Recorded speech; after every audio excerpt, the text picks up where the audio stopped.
Hey, Kevin. Good evening. Hello. Welcome. Not a doobie. No, I was just waiting out the opening credits, and the opening music primarily. I'd rather not have to deal with another copyright strike, and that is the only thing that very consistently gets me hit, as it so happens. Um, but it very consistently gets me hit with copyright strikes. So I don't want to deal with it. So I waited until the opening credits were through. My loading screen was done, and here we are. We are back. Welcome back, Dragon Age Inquisition. Hello and welcome. Good evening. Hi. Anyway, but yes. Sorry about the weird delay. Like I said, it was taking a gratuitously long time to load, all of which, I at least was enjoying some wonderful, wonderful title screen music. Unfortunately, ad rev for a third party likes to bilk my channel if I let you guys listen to nice music. So, what I gotta do. Anyway, so welcome back, welcome back. Why did I have that quest readied? Not the butcher. We need this. And I'm probably going to have to look up where this third location is, because it's going to drive me insane. So, anyway, as you can tell from the thumbnail, once again, more side quests. I want to finish up a few things in Crestwood, not everything. Um, Probably not everything, maybe, but probably not everything. Ooh, a quarry down there. Nice. Rifts. Oh, those are both by the dragon. I'm probably not going to go there yet. In any case, though, go. What's this? Maybe we'll do that. Anyway, let's move right along. Let's bring Vivienne Blackwall.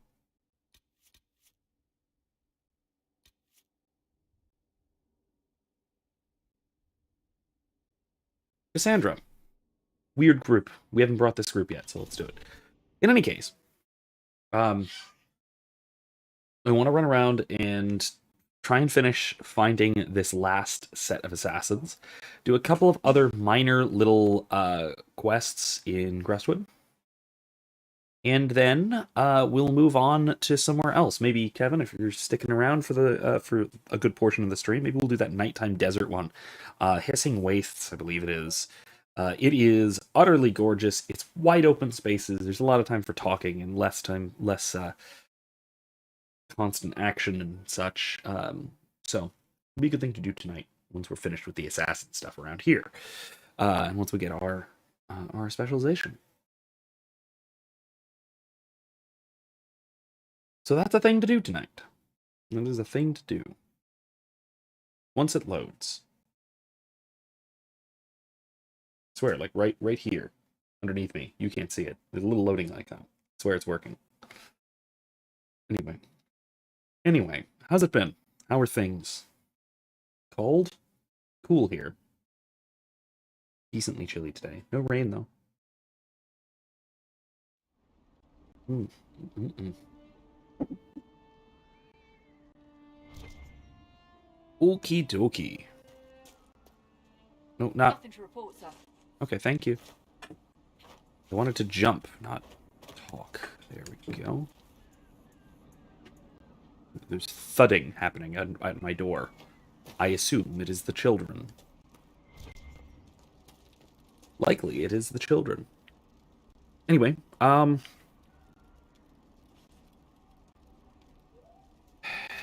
we need to go to the Eastern Hills region. The only area that could be that we haven't been to is either here or up here. And I don't know. So in the meantime, I'm going to go down that canyon over there. I'm going to go down the Astrarium Cave. Just as an excuse to wander about the region. Oh, a chest. Some of my Inquisition guards. Interesting. Oh, nice. Kevin says I found tortillas that are they're 45 calories each. They're better than standard tortillas, and I'm pleased with them. Fantastic. That's always good. I've got some tortillas around still, but I'm finished.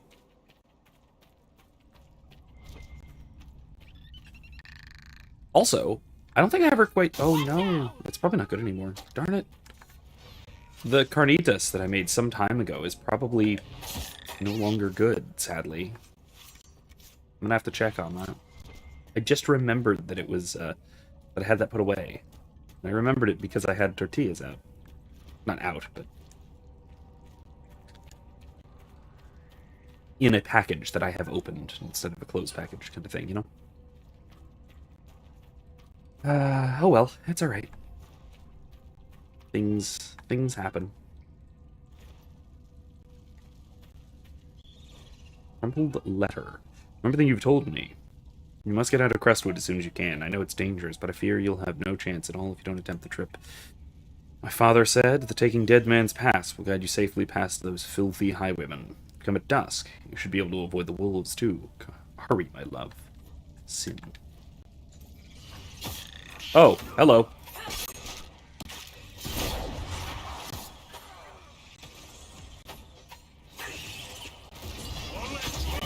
There we go. So, giant spiders did him in. That's terribly unfortunate. Also, I think there's more behind us.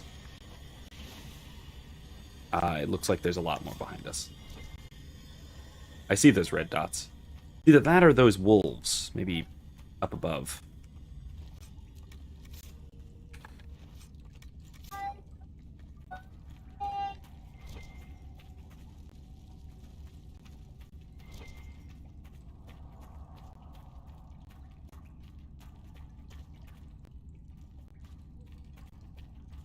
Let's see.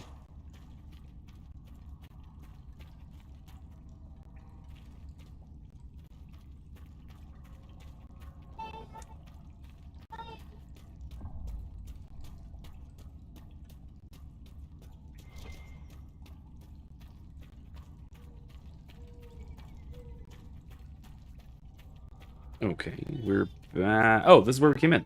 That's strange. Alright, here we go.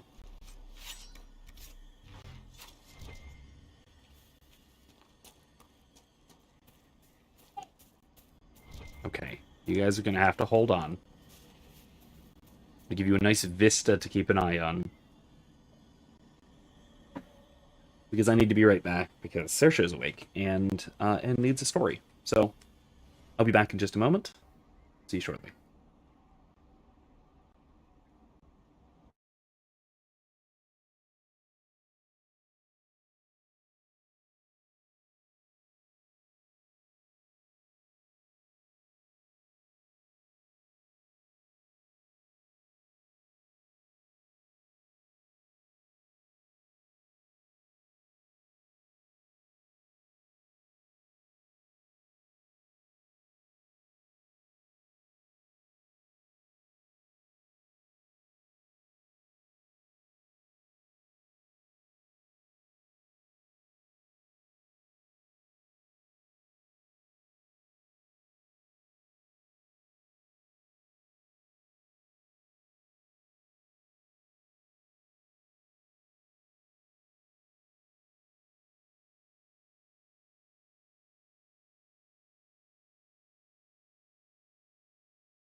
Hello, I'm back. Oh, getting a lot of playback loading. Oh, crap. Alright, well, I'll keep an eye on it once again. Hopefully, it shouldn't be a long-term problem. It may have been just while I was loading into things, but I will keep an eye on it just in case.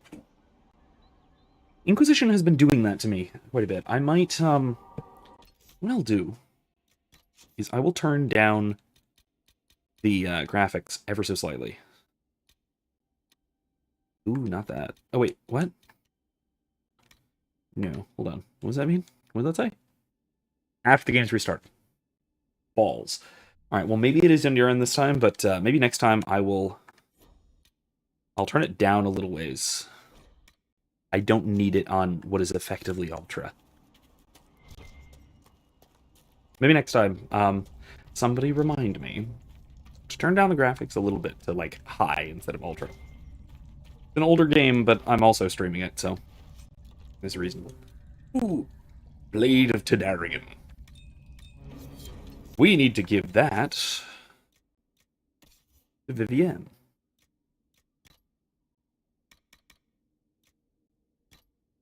It's a big honkin' magic blade sword. Lightning. Very cool. I can also make her probably a better one, but it's really cool. Anyway. So, this has a lot of weird, creepy Tevinter stuff. Alright, where to? Let's try looking up there or something. Hidden cave. And we'll try that. I don't know. Let's see what's over there. I want to unlock as much of the map as possible, just because, again, like I said, I'm looking for somewhere called the Eastern Hills. So if at any point you see, like, up there along the top, it says Eastern Hills, and I don't notice it, just yell. I mean, don't actually yell, unless you really want to. Just type loudly. I don't get it. Anyway, Saoirse's getting pickier with her, she wants spooky stories, but she also doesn't want them to be too spooky. Oh, you left and came back. It's better now. Okay, good. Good news. Very good news. She doesn't want her stories to be too spooky, because then she can't sleep. But she also wants very specific story elements in her spooky stories. Last time, it wasn't last night. I didn't tell her a spooky story last night, I don't think. Did I? On something else the other night. Last time I told her a spooky story. I told her a great story. It was all about scary things and there were werewolves. She likes stories about werewolves because she's always hearing us talking about D&D very, very often. And in my games, there happen to be werewolves quite a bit for some reasons. Anyway, yeah. So there were maybe this is the way. Oh no, she woke up 3 times last night, complained about being scared, and went back to sleep. Oh, well, I try not to make him that spooky. So the undead are gone. About time someone put things back to normal. Who are you? Both of you. Is this that couple who are in the washed out tavern? They find a new spooky cave to hang out and do their canoodling. Jesus. Will you people stop it? Learn some propriety. Anyway. So you're waltzing into the keep now, nice as you like? Suppose we can't tell someone like your ladyship what to do? No, I guess not. Yeah, she's kind of picky about spooky stories. Tonight she was very upset that there was no superhero in the story.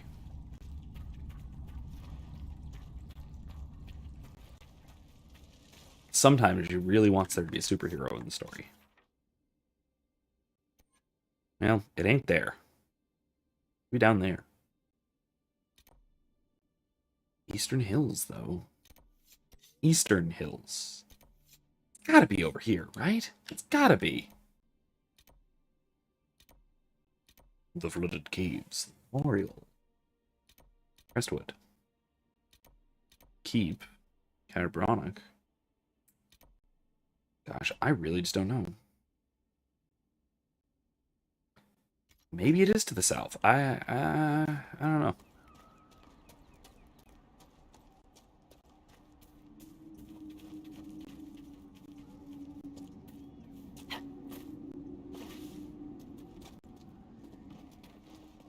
Iron.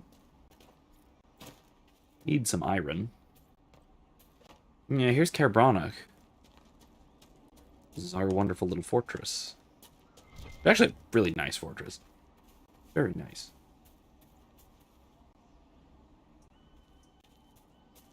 Very nice. Oh yeah, Kevin, I'm making up the stories and she helps. Like tonight, I was like, it was something like, because last time she wanted there to be kids in the story. Hilltop Farm. That's not it, but closer, I guess. She wanted there to be she wanted there to be kids in the story. So tonight, I started off the story with a group of kids. We're out exploring. And the group of kids found a dark cave. When they found a cave, they asked, what do you think they found in the cave?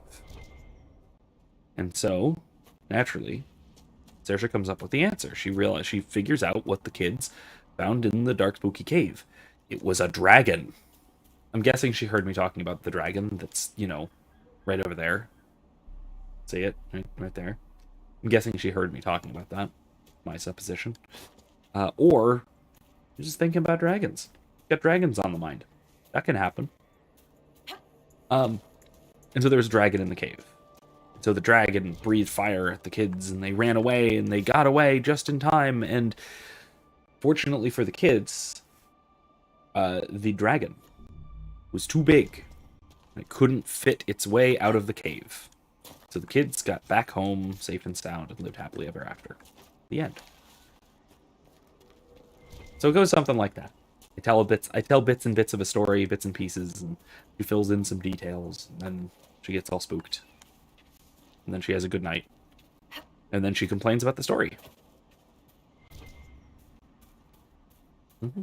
Yeah, she didn't like she did not much care for this one because there was no superhero.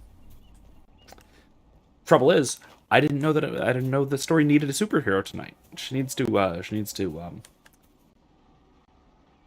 get a little more proactive about telling me what story components need to be in there.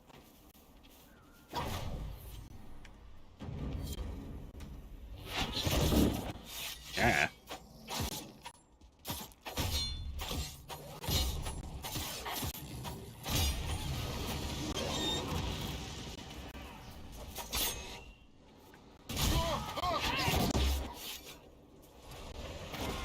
Ow!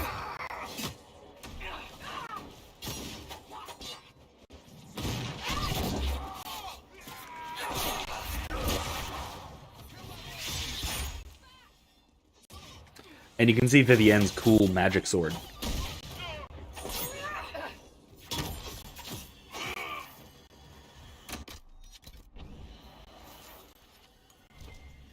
Very cool magic sword. We have facilities available to the Inquisition, you understand? Bathing shows common courtesy to one's traveling companions. But I'm an ill-bred vagabond from the woods. Common courtesy is beyond me. Oh my god. Of course it is.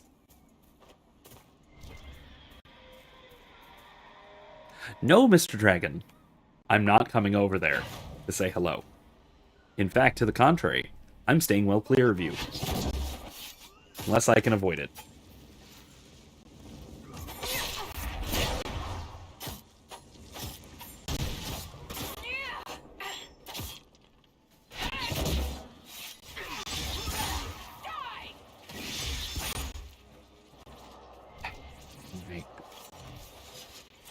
That didn't help me.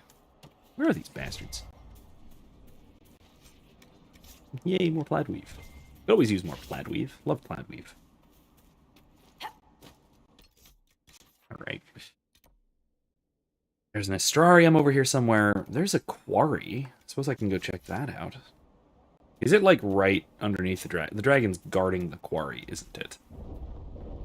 Oh, no, no, no, no. Don't you dare. Don't do it. He sees us. No, thank you. No, thank you. Not right now. I'm busy. I'm very busy right now, Mr. Dragon. I wish there were a cave, the entrance of which were too small for you. Mr. Big Durgan. Did my allies go and fight it? Oh no. No, no, no, no, no, no, no, no, no, no, no, no, no. Don't start with me. Oh, here they are. Okay, we're good. Don't do this. Don't do this, friendos. Don't go fight dragons. Don't go fight dragons. I need to bring Iron Bolt. I'm gonna be fighting dragons. I need to be bringing Iron Bolt. Because he has quite the battle cry when we're fighting dragons in particular, and it's a big old conversation point. If you know what I'm talking about, then you know why. But otherwise, we'll wait and see. When we actually come back to fight the dragon, I'll bring Iron Bolt, and we'll do the thing. Yeah.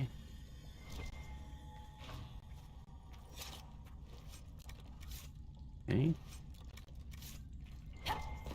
And nothing really in here. I mean, there was some treasure and stuff, but not what I'm looking for.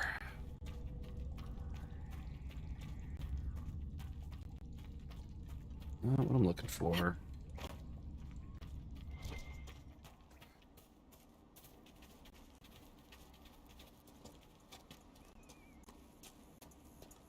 There's that dragon.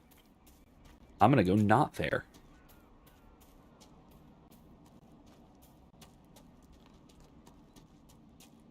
Ooh. Ooh. Wait, is that? Nah, that's just bandits. Regular bandits, I think.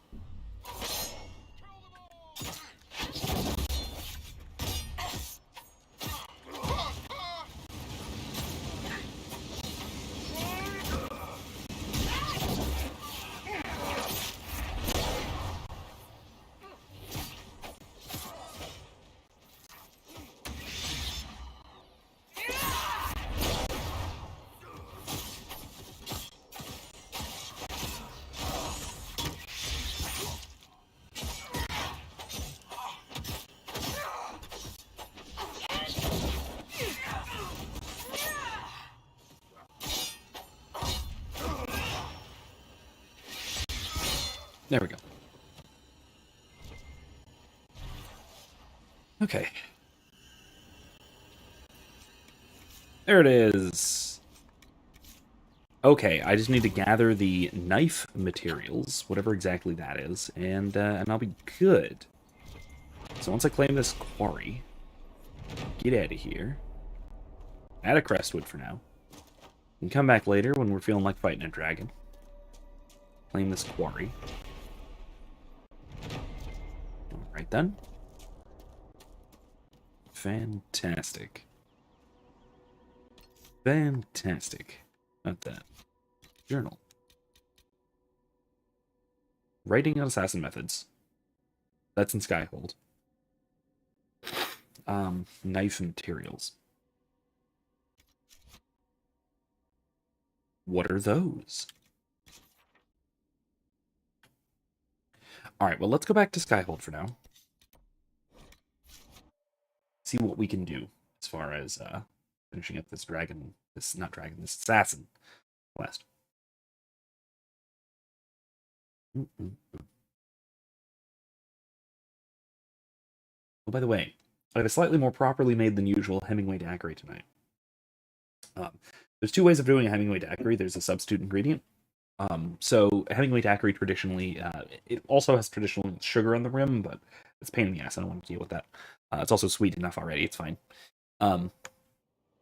So it's 2 parts orange juice, 2 parts rum, typically golden rum, 1 part lime juice, and 1 part traditionally maraschino liqueur, or you can substitute grenadine. And often I'll make it with grenadine, which is what makes it that bright pink color. The funniest thing I've seen in years. And it's delicious. Don't get me wrong. Don't get me wrong. It is absolutely delicious. The bright pink version. Oh, how's he doing? It was amazing. Oh, this is the guy we had help us. Your quartermaster outfitted me, and I got trained to hunt the bandits near my home, in your name. I hired Voth here. Don't Nice. tell anyone, he's a mage. A good one, though. Thank you for trusting me, your worship. I'll pay you back, I swear.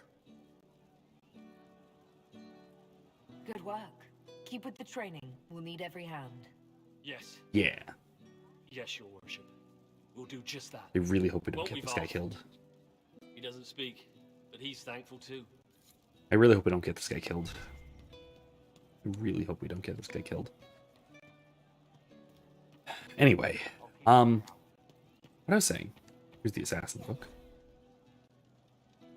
We have the assassin, understanding secrecy and stuff. Oh, come on. Can I please? Wee, plop. What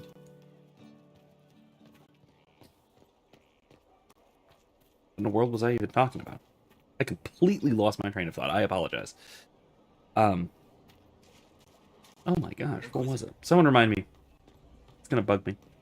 It's gonna bug me. In the meantime, we've been, wait, I need to craft the knife. Let's go downstairs and craft the knife. Ooh, is it downstairs, or do I need to go to, like, one of the outside? Oh, the drink, right. Hemingway Daiquiri. This thing. Thank you, Kevin. Hemingway Daiquiri, traditionally, like I said, is maraschino liqueur. But like I said, you can also substitute grenadine, which is wildly sweeter. Maraschino liqueur is a proper, like, liqueur, whereas grenadine is basically just an extremely sweet flavor syrup.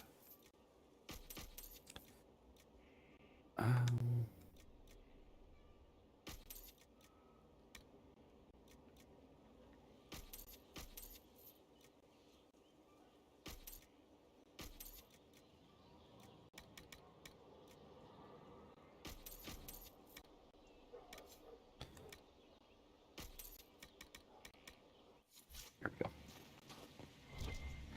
Now, how do I craft the knife? Uh-oh, I'm getting all sorts of loading issues. Now I'm getting loading issues that I looked over. Anyway, maraschino liqueur is, like I said, a great deal less bright red and also a lot less sweet. The knife. No. I'm gonna have to craft it at at a campsite, aren't I? This is ridiculous. Why? Why would it do that? Grenadine is very good. Yeah, Kevin, I agree. It is,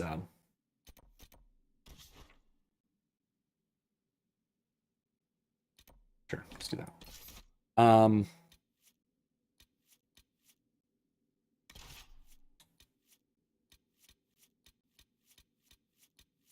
All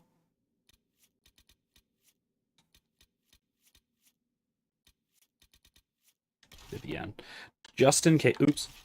Just in case we do decide to go fight the dragon. Probably won't, but just in case. Grenadine's very good, and it does make a good substitution, like, don't get me wrong. Especially because maraschino liqueur is actually, like, relatively pricey. I managed to find some on a really good sale a short while back. I don't usually get it. But it's a somewhat different flavor, because it's almost like it has the same flavor profile as grenadine. Nothing to report, sir. But without the same level of sweetness, if that's possible. Ooh, we could just do that. We could always do that too.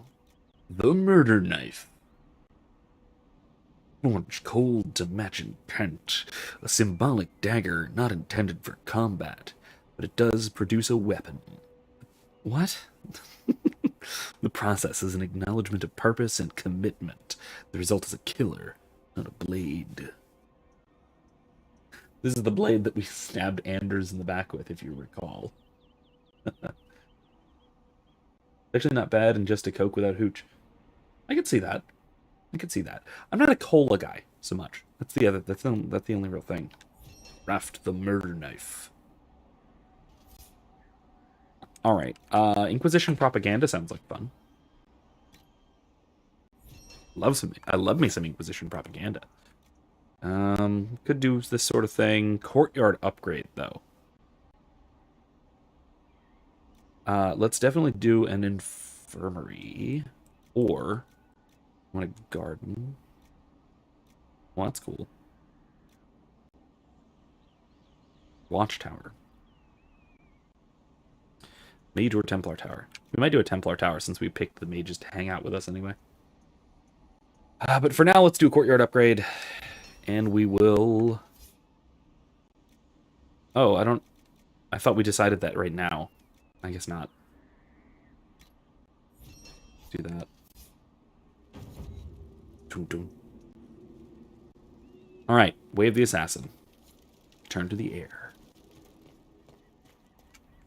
Let's pick up our new requisition task. I've news, sir. What is it? You may want to look into this. Okie doke. Actually, wait. While we're here, let's level up Iron Bull. Because we haven't leveled up Iron Bull literally at all. Oh my god, you're right. Oh my god, I wasn't kidding. We have not leveled up Iron Bull literally at all. He has his full array of points to spend. Oh gosh. Alright, so... Ring of Pain. Basically, he does tons of extra damage, but he also takes damage. It's a Berserker thing. Dragon Rage costs less of your own health. That's pretty good. Ooh, follow you. I like that. The death spurs you to hit much harder. Scent blood. Or, sorry, scenting blood. Okay, maybe.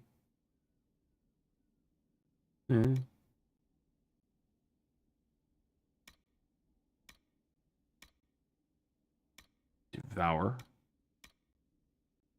To attack the Devour, your next use of Dragon Rage has a better chance of ripping deeply into target with the critical strike. Or heals more damage. I like healing. Because otherwise he dies quickly. Some, Dragon Rage is a dangerous ability. For you, it's the only way to fight. Now you hit harder and reduce the cooldown time before Devour with every attack. That's pretty good. No longer damages you, although it can't be used as often. Nah, extra damage. Rampage. Hello. There we go. Let's do some two-handed.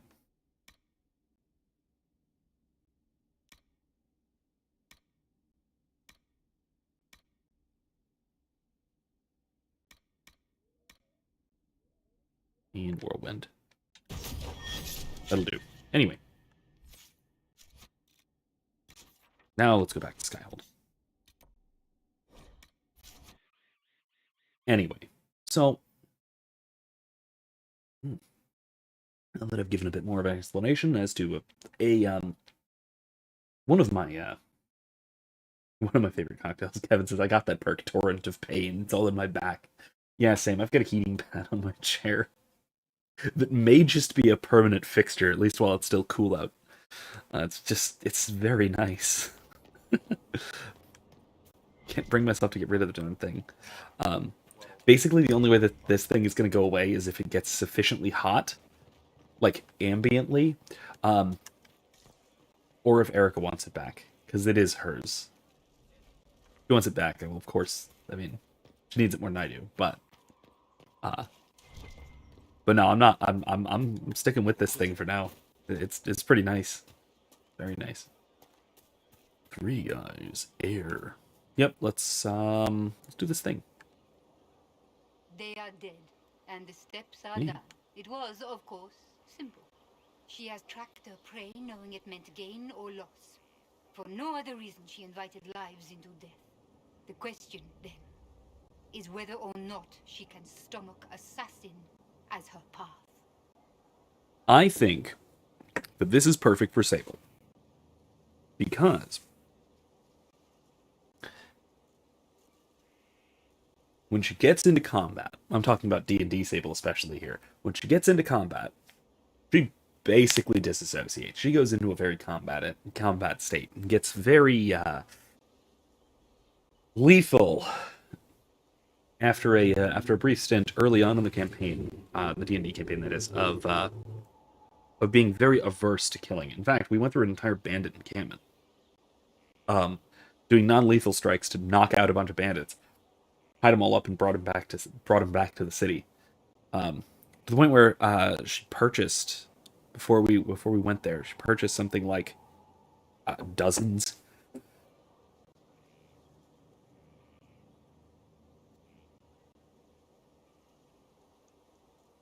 Excuse me. Like dozens or more shackles and sacks for like over the heads of mages, so they can like teleport and cast magic and stuff. Anyway, it was really impressive, honestly. Anyway, that was a thing. That was a very fun thing that we did early on in that campaign. In this campaign, I have no idea whether we will have a similar approach when it comes to dealing with humanoid opponents, but we'll see. There hasn't been too much of a concern for the deaths of evil humanoid opponents so far in this other campaign. But we'll see. It comes to a bunch of them at once, especially if they are infested. We'll have to wait and see. We'll see how it goes. Let's do it. I am ready to become what I need to be, my assassin. Then you are one of us. Hello, Inquisitor. My name is Air. It is nice to finally meet you. Come. You know the mind. Now let me show you the many ways to end a body. Cool. Doesn't go into actual training for any of the specializations, which is a little bit disappointing, but, you know, okay. It's okay. I don't think I need to sell anything, too. Ooh, that's kind of cool, actually. Grunsman bow.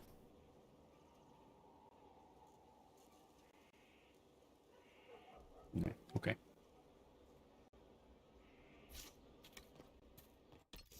Now that I have my specialization, I can unlock some things. Now I have these 3 points I can spend on it. Hidden blades. Leap from the shadows like a thrown blade and hit your target with a flurry of strikes from every angle. But it's obvious you were nowhere near them at the time.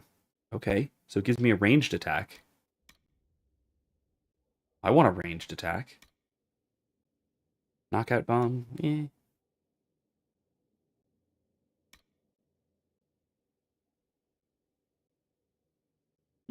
It's okay. Deadly threat to an enemy you can't see you coming. When you attack from stealth, you automatic crit. That's pretty good. Mark of death.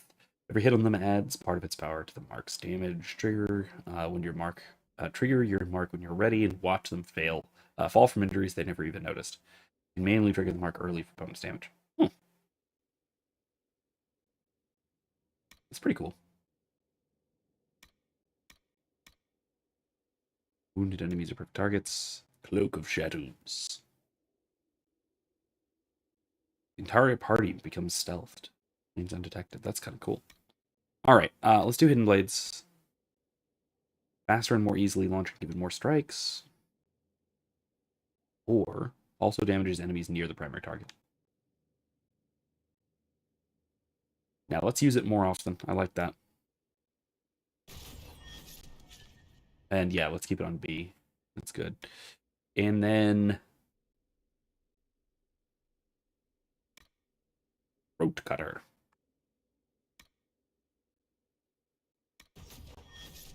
Yeah.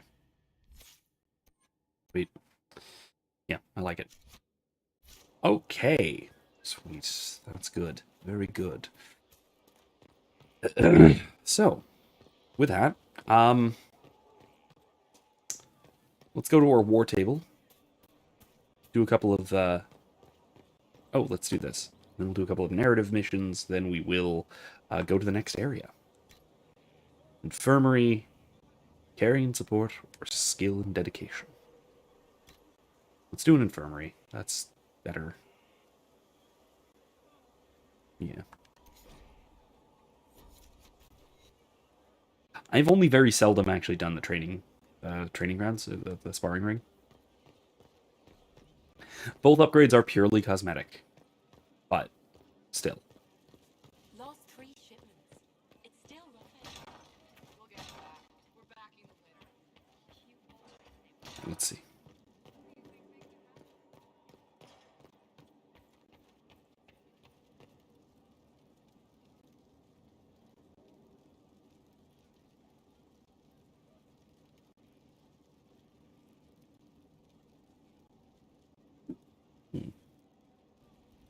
Whenever I go into a loading screen, I think it lags. That might be part of the problem. I don't know if you heard that. Oh, okay.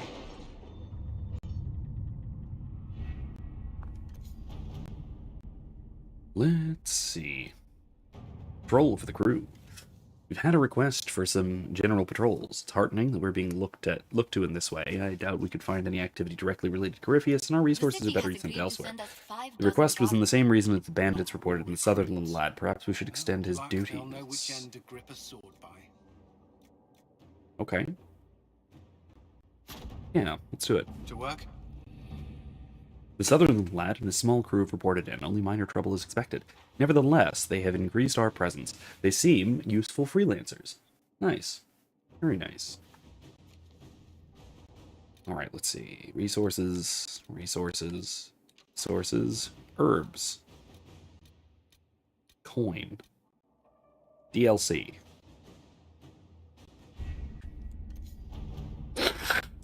Alright.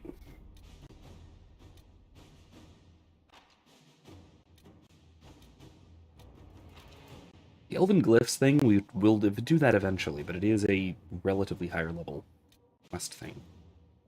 That's, from stuff on the Exalted Plains. It was abandoned when we arrived. Who named this place Skyhold? Solus says it changed hands so many times, the original builders can't be traced. I read the House of Armitage once built a fortress in the vicinity 5 ages ago, but the records are lost. So there is... I shouldn't say that. There is speculation. A lot of it's fan speculation, but some of it's from what we just heard. That this fortress dates back to the ancient Elven Empire and was made by the Dread Wolf, as in the Elven god. That's not it.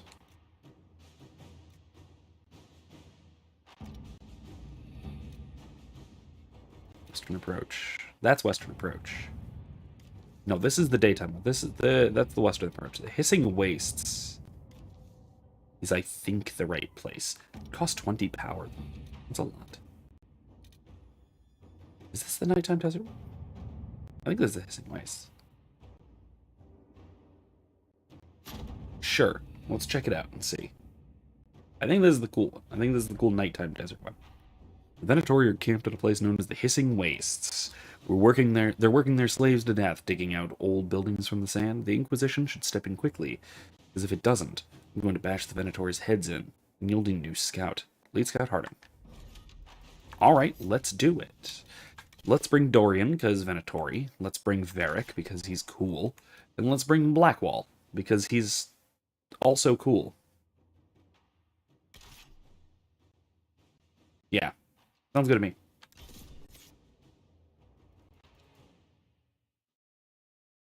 Sound good? Sounds good. Ah, beautiful.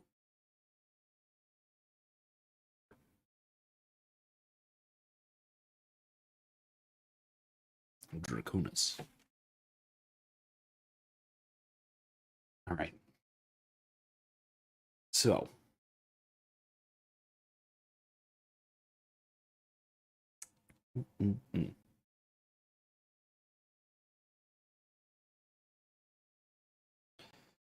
All right. So Kevin, I don't know if you were around when I was mentioning this previously. I forget if it was on a Thursday or a Monday or whatever it was.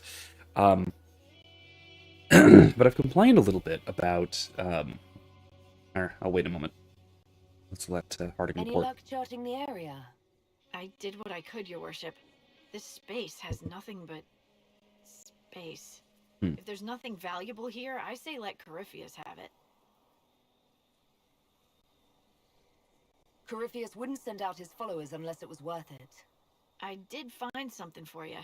Old dwarven ruins, on the surface. Impossible, but there you go. The Cool. Red Templars are digging him out. Very cool. With Venatori supervision. Whatever they want, we must beat them to it. I just saw Red Templars heading northwest to here. They might be a good start. I found this map on a dead one. Maybe it shows where they're headed. Good luck. Alright. Cool. 4-pillar tomb. With a Scully Mabob. And a requisitions. Inquisitor, if you have a moment. Sure. What is it? This may be worthwhile. I'm a little frozen at the moment. Okay. Am I still? Okay, well, she'll catch up. She'll be fine eventually.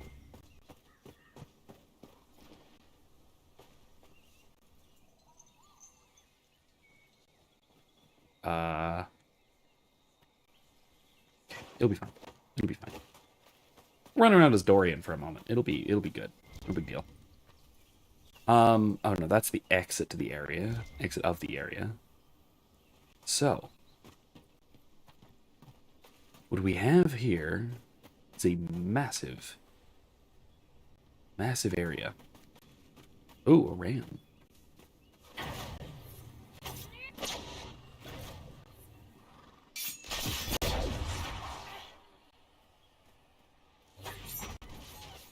Cool. That was very cool. All right. Anyway, this area might be a little bit overleveled for us, but we'll see. We'll see. It should be fine. Anyway, so I don't know if you were around, like I said, previously when I was talking about this. Oh, hi there. We've been scouting the region. But I've been recently frustrated by the chunk of lyrium. Looks like it weighs 40 pounds. Dorian's? Yeah, it does. Probably. Something like that.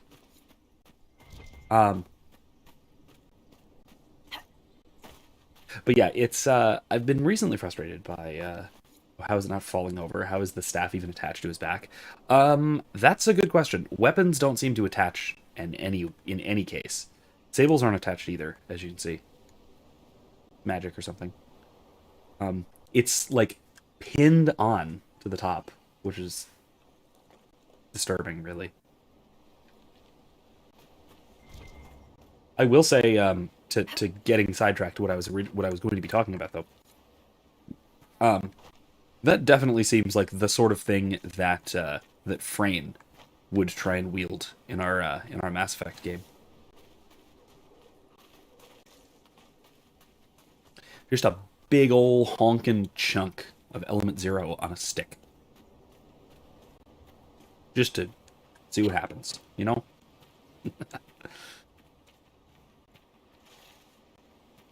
Something that's wildly dangerous. If you touch it, you'll probably die. All that fun stuff.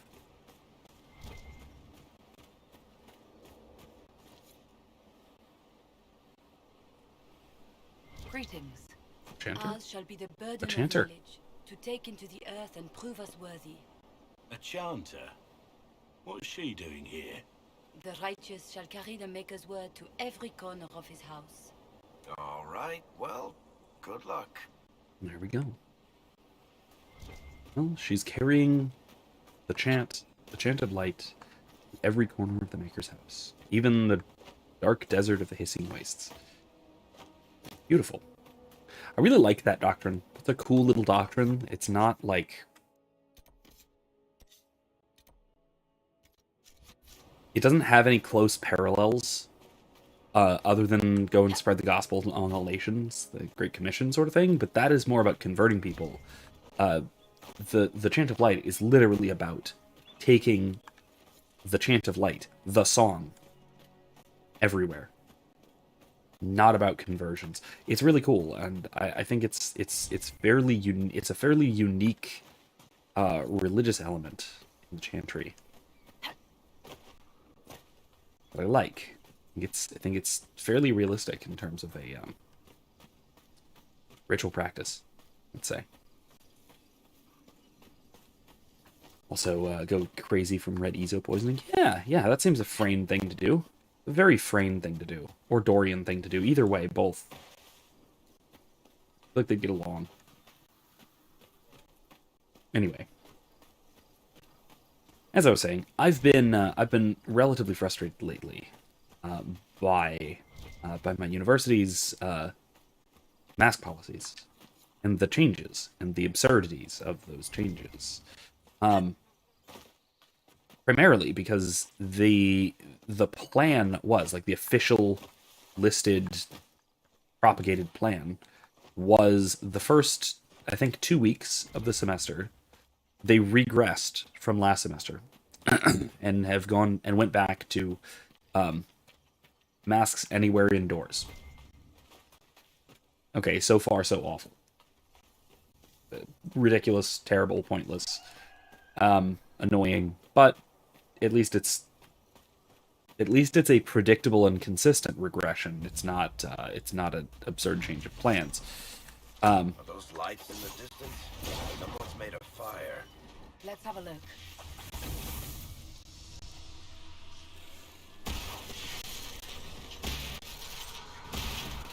Ow. Okay. You're not giving...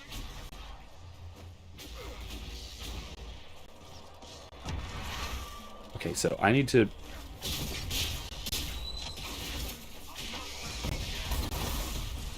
This isn't great. Oh, gosh.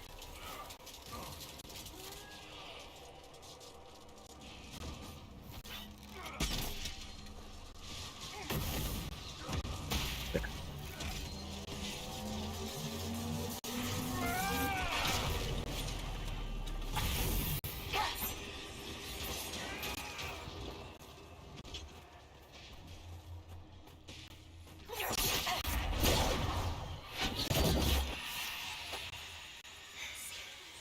Alright, great. Oh, God, there's more? And they're pretty high level, too. Which is not great. Alright.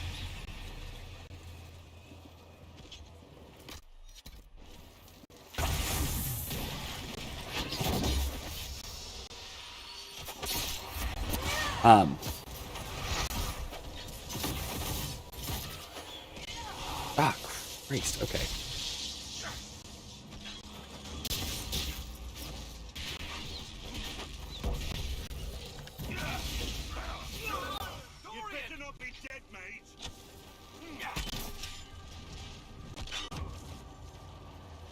Okay, this is very bad.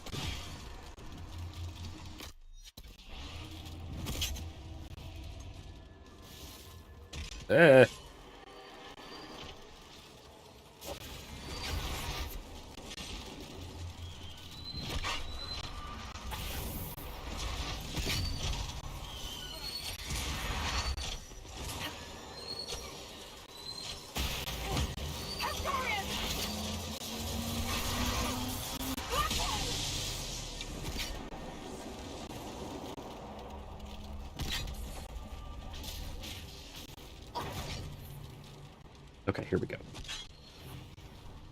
Anyway, so as I was saying, at some point,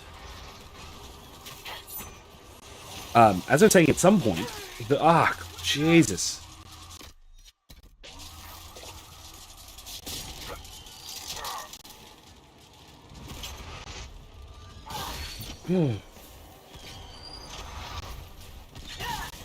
Okay, well, this is awful.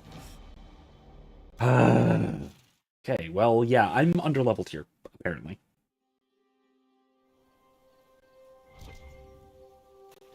I seem to be underleveled. There's too many despair demons for me to handle here, I think. Let's see. Well, I'll keep wandering around here for a little bit, but I might need to go somewhere else. In any case, sorry about that.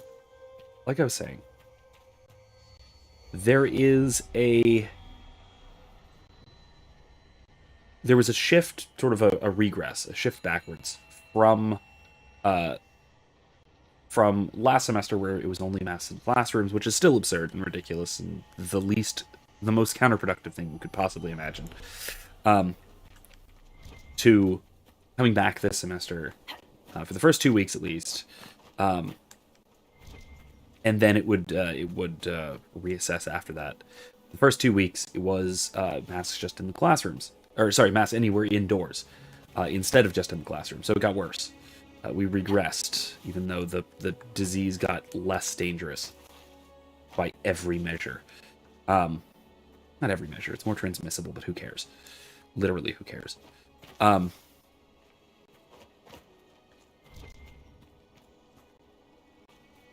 Then, at the end of that 2 weeks, they decided that they would arbitrarily decided that they would extend the indoor masks everywhere for an additional week, and that at the end of that additional week, which, if you're counting, was last week, the end of last week, they would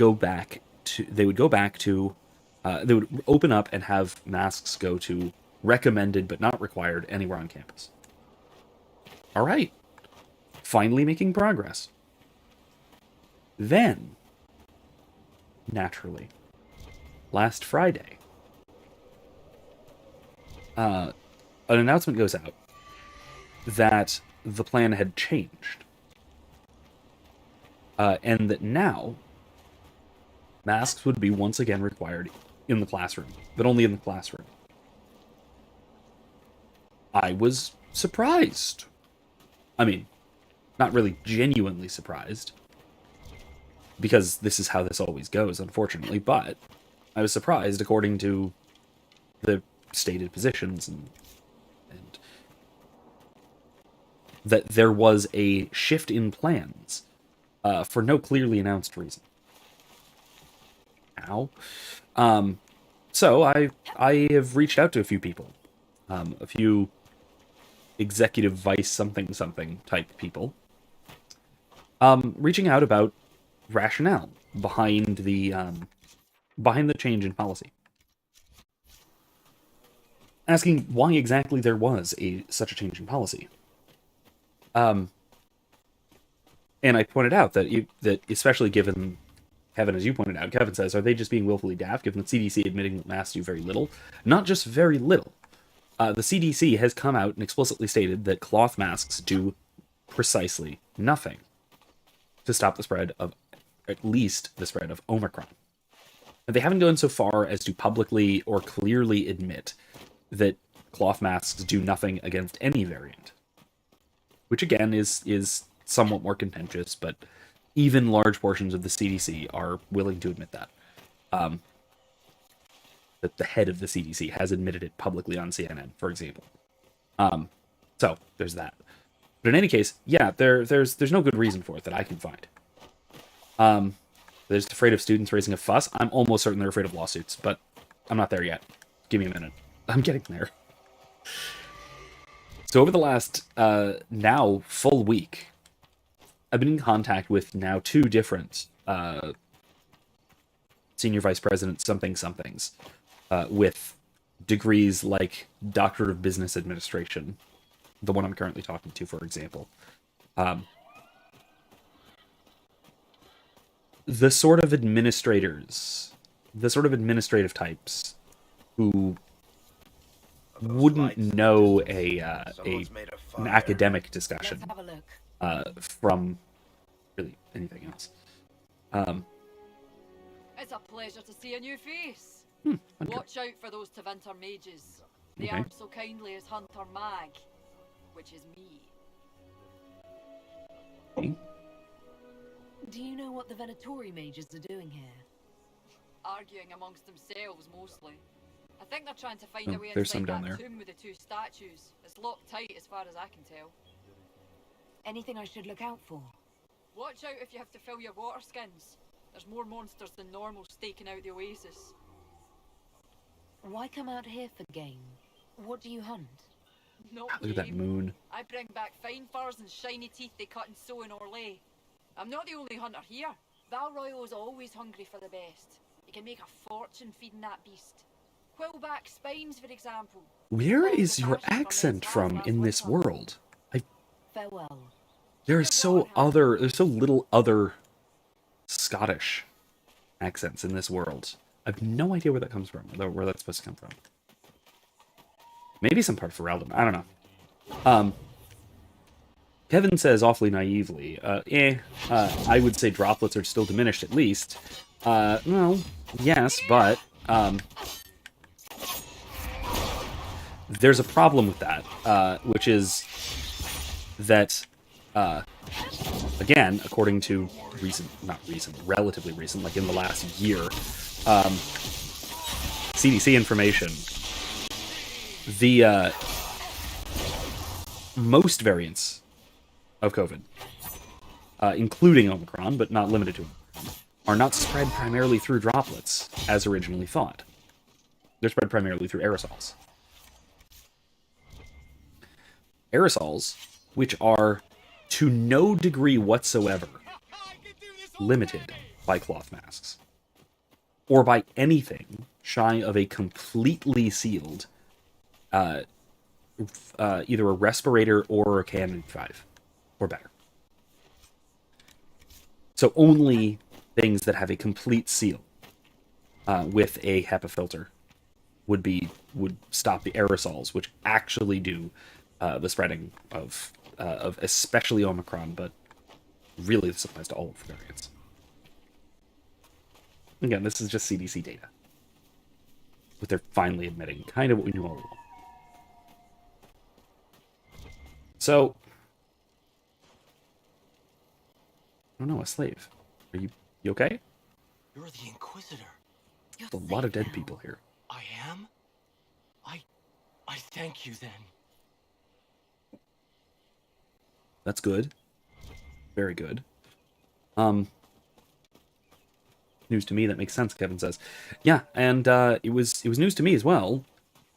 I only realized this relatively recently, like, I don't know, a few weeks ago when I was looking into this as to why St. Leo was still requiring masking. Like, at the beginning of the semester, I was looking into it, and I found out that the CDC admitted quite some time ago that aerosols were the primary means of transmission for well, they retroactively applied it to all variants, but it was because it was noted with Omicron. Okay, great. So we're almost open to admitting that masks never did anything. They never were useful. Okay. With you so far. So why require masks in the classroom still? And there is no end date on this, by the way. There is no end date on this particular policy. Every time I contact somebody and I ask, okay, well, what is there any data or studies or research that you can point me to that was used in the making of this decision that is presented as a justification for the decision? I inevitably get some variation of, well, have you read the policy document? And I inevitably respond, now, once to one person and twice to the same person, twice to a different person. 2 times the same person, other than different from the first. I'll inevitably respond, yes, I have read it, and that is why I have these questions. Because the policy document is a policy document and has no justifications, whether that's scientific, economic, philosophical, educational, nothing. And I'm asking, look, is there research that shows, is there any research that was used in the making of this decision that I could look at from a scholarly point of view? So far, I've gotten nothing. Literally nothing. I've been shuffled around to different administrators. And so far, the one I'm currently talking to by email is not sending documentation, is not sending a list of citations, not like, what I might expect, like a bibliography, which, quite honestly, really, come on, it's something that I can expect from my undergraduates, is a well-cited bibliography for research. Why am I not able to expect this from a group of scholars? Well, I think we might suspect why, but I don't want to presume. It could also just be that I'm talking to an administrator rather than another academic, per se. So maybe that's it. Are you referring to the Maybe giant hole in eventually the I'll sky actually, or the creature out of Chantry cautionary tale who wants to be a god? Either. I'm feeling generous. What's the problem? Someone shows up, tears the place apart, declares himself king. That's half of history. Corypheus is that terrifying drunk nobody will ask to leave? Even after he puts a hole in the ceiling. Terribly common. Oh, a pride demon. And a rage demon. I hate this. Alright,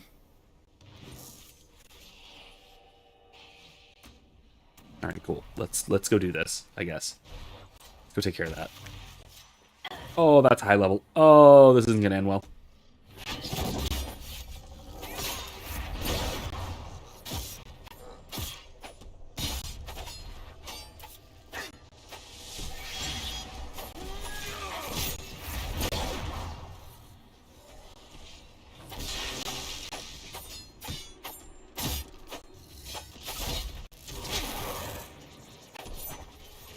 Immune?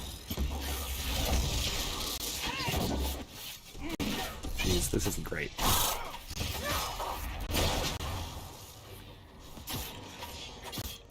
Let's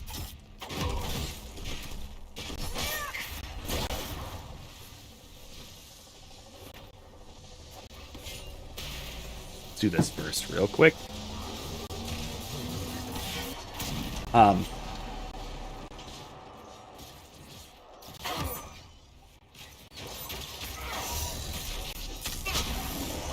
So the, like I said, I've been trying very hard to find someone who can get me, the information that, you know, scholars would reasonably be producing if they were deciding on a policy like this. Like I said, it's possible that I'm just talking to an administrator, and it's because I'm talking to an administrator instead of a scholar that I'm getting the runaround, rather than getting anything like an answer.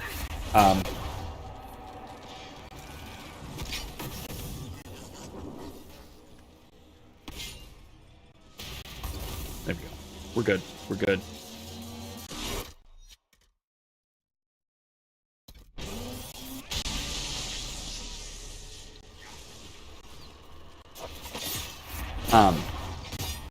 That's a possibility.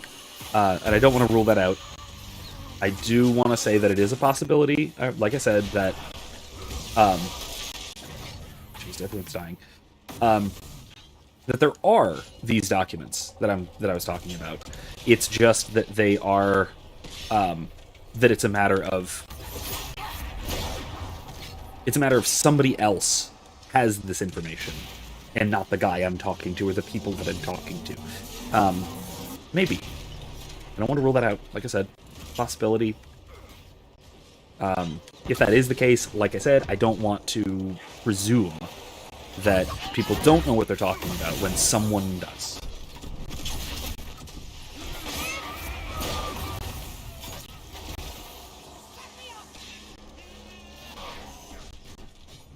Crap.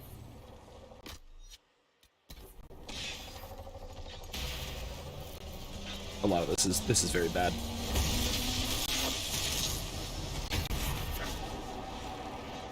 There's Dorian. So I am waiting to see whether I can actually get a real answer to the questions that I've been asking, as to, like, okay, what are the reasons that that whatever committee this is has come up with? What are the scientific? What are the educational rationale? What are the reasons, right? Any given reasons. There are all sorts of reasons that could be given.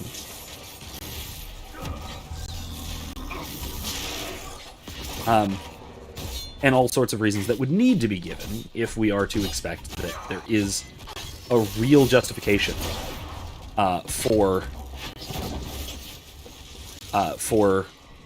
the mass policy, instead of just it seemed best. just sort of subjectively and without evidence and without data, which is kind of what I honestly suspect.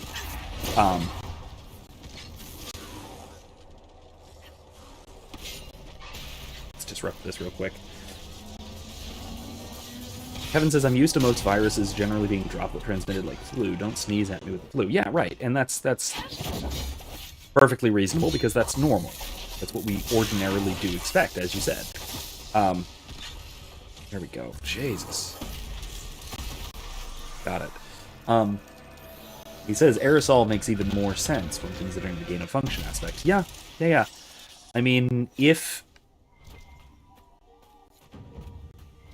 it were weaponized to any degree, or in any way, you'd expect it to be more efficiently spread through aerosols. Okay, yeah, seems right. So yeah, I think there is something to that. We need that.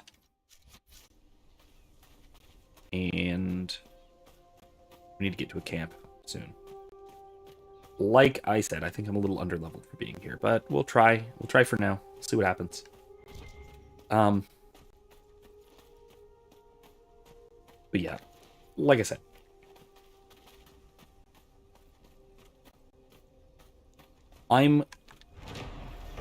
Honestly, I don't have high hopes to get even so much as a bibliography. I have come to suspect that I'm currently talking to one of the people who is directly responsible for the policy decisions. Who, again, as I mentioned, is a doctor of business administration. Not a medical doctor, not an immunologist, not a biologist of any stripe, but someone with an administrative degree. That's troubling, but ultimately not that surprising. The kind of thing that you would really think, if you know a lot about how universities work. None of the other professors I know of, I speak to about these issues, would be the least bit surprised to hear that policies about student medical safety, let's say, mitigation measures, whatever, that those policies are being made by administrative types, doctors of business administration, or similar. Honestly, business degrees are the most common for administration, university administration jobs, which is strange, but. Dying of thirst. Oh, look. The well's dry. Do me a favor. Run out of water. Business degrees, and then the next most common are, if I had to say, I think, I'm speculating here, but I believe the next most common sort of degree is education, which would make sense. That actually makes more sense.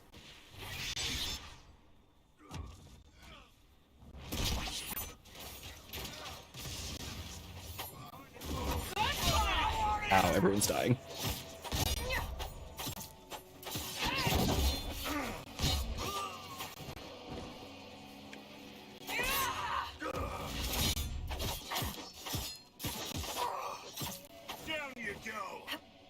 Okay. There's a red Templar over there. There's just one. No, there's two. There's three. There's a camp full of them. Crap. Uh-oh. Help me. You're the Inquisitor. You're safe now. I am? I thank you then. Yes, you're safe now. I need to get out of here. I'm gonna die repeatedly. But yeah, like I said, I'm approaching the matter in a very scholarly and academic sort of way. Approaching scholars as a scholar, and pointing out that and asking for scholarly academic information.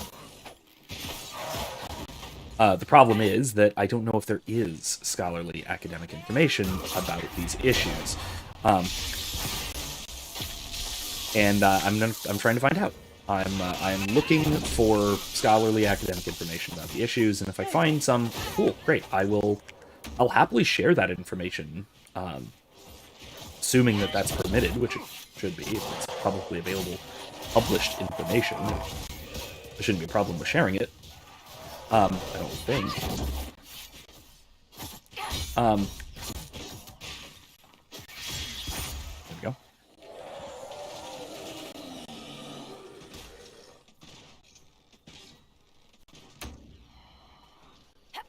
Okay, no, we're fine. There's just... You don't need to kill them.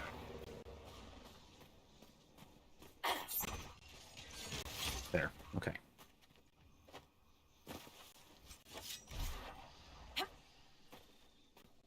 They're just rams. They don't need to die. Anyway, yeah, if there is publicly available information that actually gives the answers to these questions, then like I said, I'd be happy to share it, because I want to know if it is the case that these decisions are being made rationally. I'd like to know that.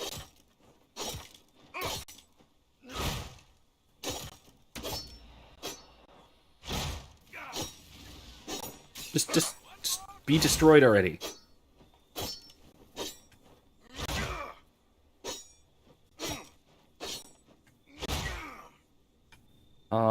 Planning on settling that 50-crown debt anytime soon, Sparkler? And if I don't? Do you have tiny enforcers come strip me of my holdings? No, I don't know. I suppose I could always send a letter to your family. The dwarf plays dirty. Ooh. All right, you win. This time. Nasty.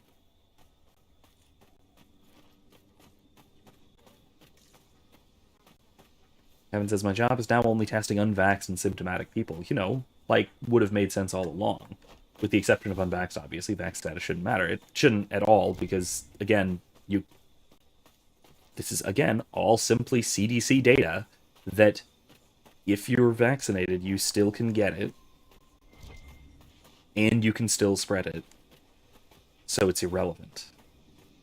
The question is, if you're symptomatic, okay, fine. I mean, if you have symptoms, honestly, I'm not a doctor, so maybe this is non-expert thinking here. But I think that there's a strong argument to be made for not testing at all. For going back to a normal system of stay home if you're sick and don't if you're not. You know, and if you catch it, then you catch it, and there are treatment options available, and the vaccine is there to mitigate symptoms and all that kind of stuff. Okay, fine. If you're sick, stay home. If you're not, go about your business. You know, go back to 2019. What the world was like when it was sane. That's honestly more and more becoming my view on the matter. I'm seeing less and less justification even for testing, especially with the relative insignificance of the Omicron variant. That it's basically the flu. Basically the flu. It's not even, actually. It's less than the flu. It's basically a cold. For most people, the Omicron variant is going to be a minor inconvenience at worst. At the absolute worst, it will be a minor inconvenience for most people. For a lot of people, it will be unnoticed. And so, therefore, who cares?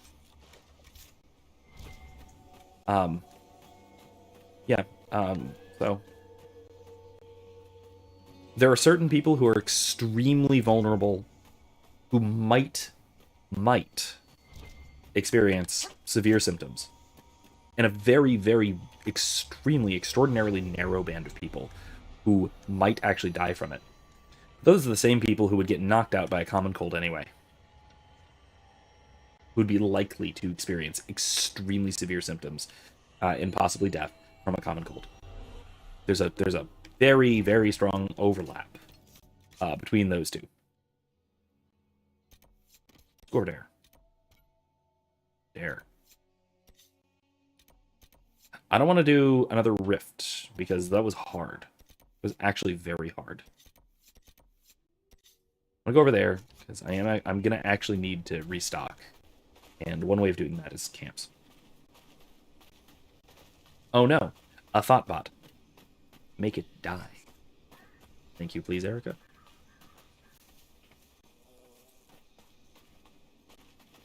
Like, let me put it this way. For almost everyone, with, like I said, very, very rare exceptions, the flu is significantly more deadly than the Omicron variant of COVID-19. Rare exceptions. We have never, in human history, randomly tested for the flu. Not even people with symptoms. The only reason anyone's ever tested for the flu was for treatment. Because you can get Theraflu. Why are we bothering with this? Like, it's utterly nonsensical. And basically everyone has admitted at this point that it's utterly nonsensical. And we're still keeping on with the nonsense. Again, thankfully, at least, I'm in something of a position to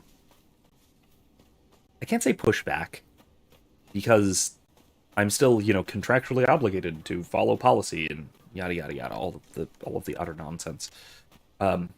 Despite it being a significant impact, negative impact on my ability to teach. But what are you going to do? I, at least, like I said, am in somewhat of a position to push back to a degree. I'm not in a position to like, just not comply, sadly. But I'm certainly in a position to... Jesus.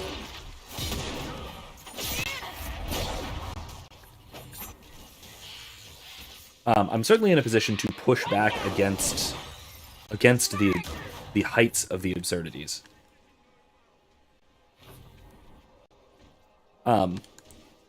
Again, primarily through conversation. And because I'm in largely a community of scholars, I'm mostly dealing with people who are receptive to academic arguments because of who they are and how they envision themselves. Most of the people I interact with, and thankfully most of the people making these decisions, are also scholars to some degree or another. And because of that, they are far more likely to listen when I say something like there is no evidence, or when I ask for the evidence, or the data, or the information, or anything like that. They're far more likely to respond. Now, I'm also getting things like, from the one person that I'm talking to, the Vice President of Business Administration guy, whose name I'm not going to share. I'm not going to put these people's names out there or anything like that. That's unprofessional. Oh, great. I'm poisoned. Ow, I'm going to die. Yep, about to die. Nope, didn't die yet. Just very close. Anyway, though. It's...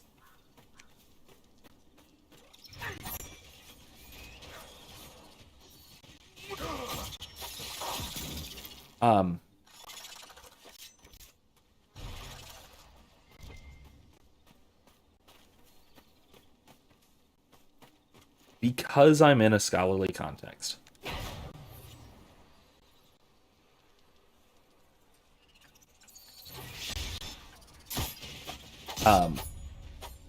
I have the luxury of being able to address people as fellow scholars.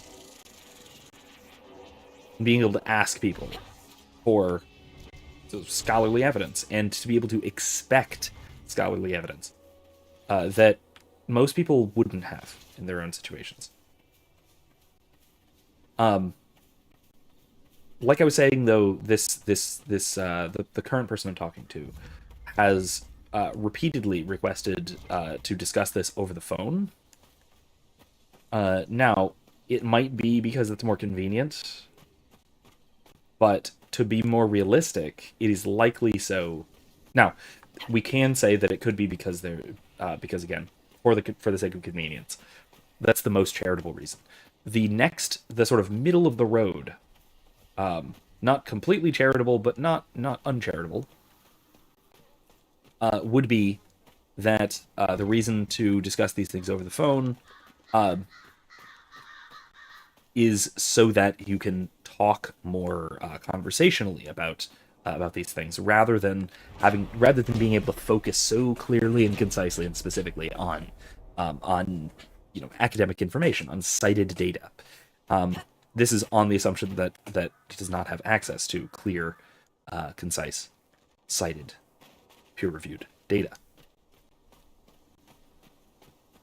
However, the least charitable assumption, and one that I am unfortunately leaning towards, is that if we could discuss this matter via email, then there's public record of it. There's public record of the exchange, and there's public record of him ultimately, at least possibly, perhaps, saying something that would embarrass him and or the institution, like, well, there isn't really evidence or data, which, unfortunately, is a fairly likely response. Something fairly likely outcome for this dialogue. We'll wait and see. Like I said, I'm not hopeful. I'm not hopeful for getting a solid set of answers, but I'm waiting to see. I'm open to the possibility of getting a real answer. A place to set up camp, perhaps. There we go. Kevin says, I can tell that some people are coming to a slow realization that they spent 2 years being terrified and have made this part of their identity, and it shows on their faces. Yeah, and some people are even regretting having made it part of their identity. Not everybody.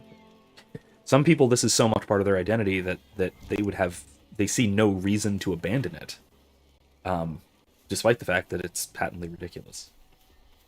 There are people who like life this way.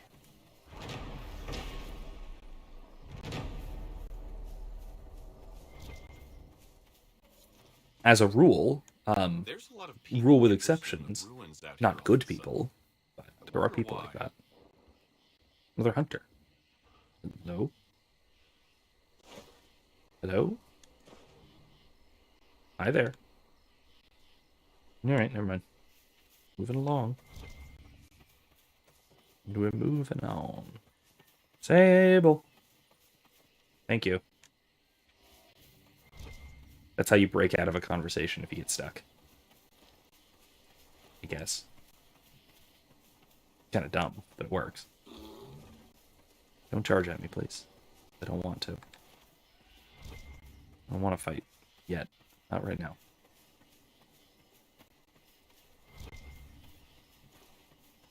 Yeah, like I said, I do think that there are people who find the hysteria to be comforting in some way or another. Okay, so we'll go over there. We'll go there first. This is a straight shot. But yeah,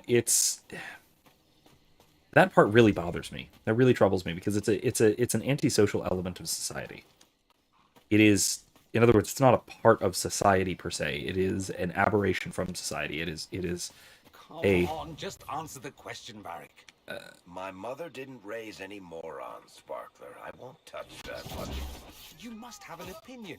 And you're a dwarf, completely unbiased. There's no way I'm answering which Inquisition mage is the best dressed. Not for all the gold in Orsamar. Well, we know it's not Solus. Anyway. But like I said, I think it's quite clear that there are people like this who do not want to be a part of what we might call functioning society and prefer this weird dysfunctional society where where there's where we're disconnected from each other in these really fundamental ways, and there are these opportunities to harass each other and that sort of thing. All the opportunities for busybodyism, they're very attractive to some people. Karen types, if you will. And I think Kevin, you will at least.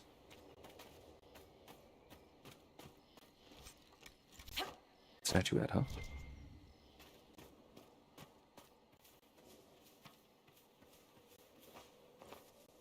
Anyway, Kevin said, you gotta love the midterms. Midterms, though.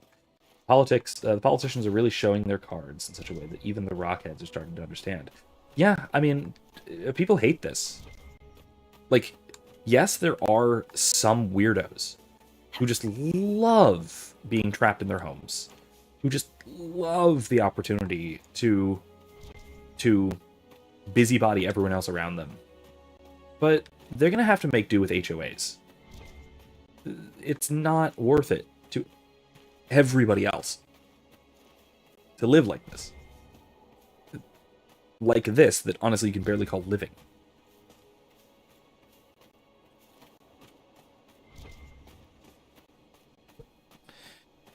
And I mean, we see it with, like, the Freedom Convoy, too, up in Canada.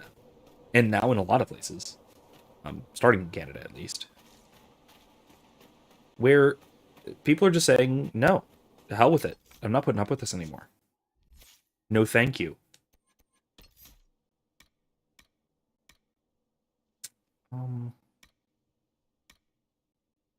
Knife in the shadows. Mark of death.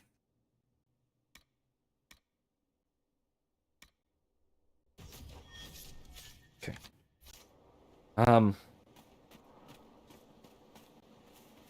Yeah, like I said, it's there we go. Yeah, I think that most normal people are done. Especially, like, maybe my perspective on this, living in Florida, is weird, is skewed from a lot of the world. But Florida's been done with this for a long time. And how the rest of the world has put up with it is a mystery to me.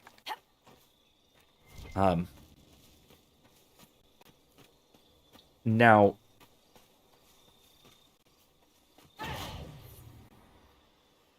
it's not like there's anything a lot of people can do about it.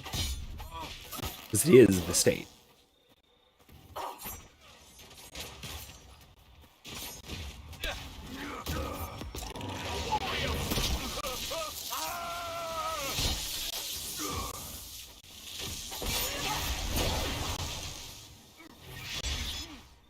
Ow, didn't work. There we go. You know, there is an element of force involved that a lot of people just can't resist. Like, functionally can't resist, practically speaking. So fine, there's that, but realistically, it's weird to me that people are as compliant as they are. And it's not like people are perfectly compliant anyway, but living in Florida, we've been living normally for like a year and a half or more. And if you listen to the crazy people, Florida should be just a graveyard now. So, come on. Like, wake up a little bit. Like, realize that it's not actually that dangerous, and we're not actually all going to die. I'll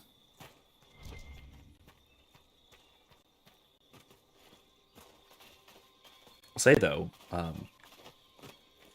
while I do live in Florida, I also work at a university. As I've been mentioning. Universities are islands of madness in a sea of sanity here in Florida.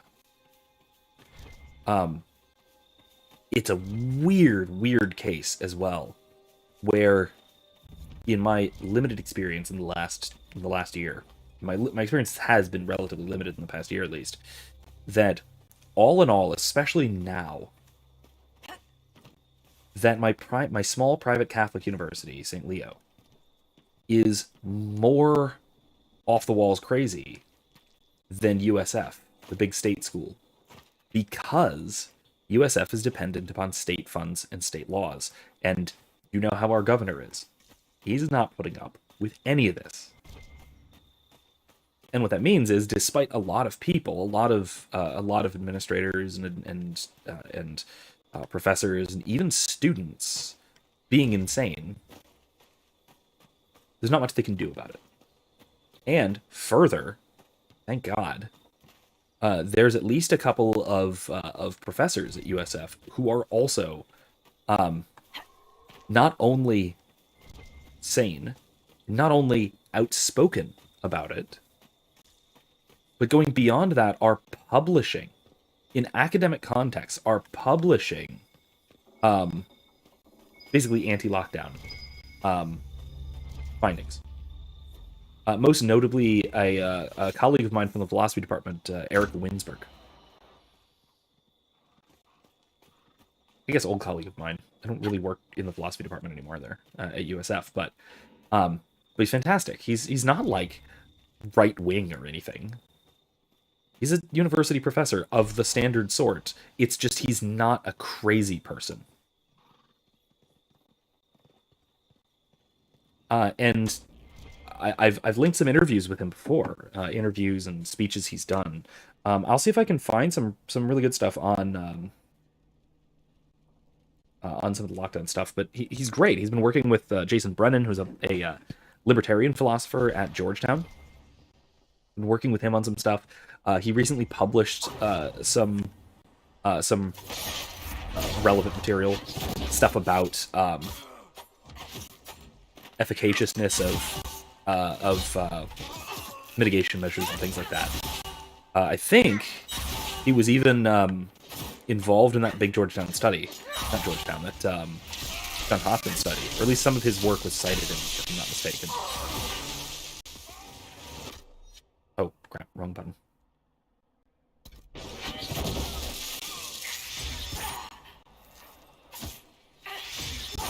There we go. And he's been great on this stuff. He's been great on a lot of it. Like, surprisingly great. Are we really going to go and handle a goat outside? That's what we're doing, isn't it? I hate this. Yep, we're going to go take out a goat. Or a... Oh no, it's a spooter.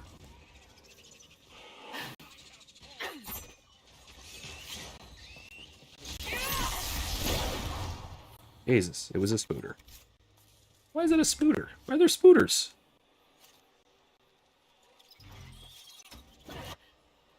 There's more spooters.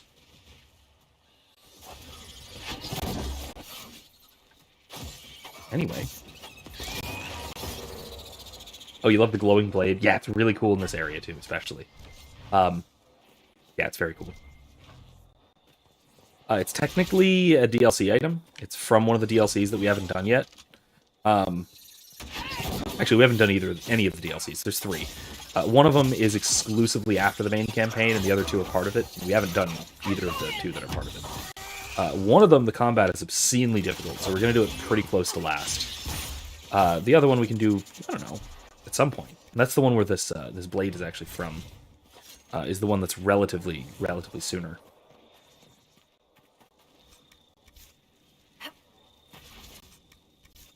Anyway. But yeah, it's been weird to me that USF has been more normal than St. Leo on a lot of this.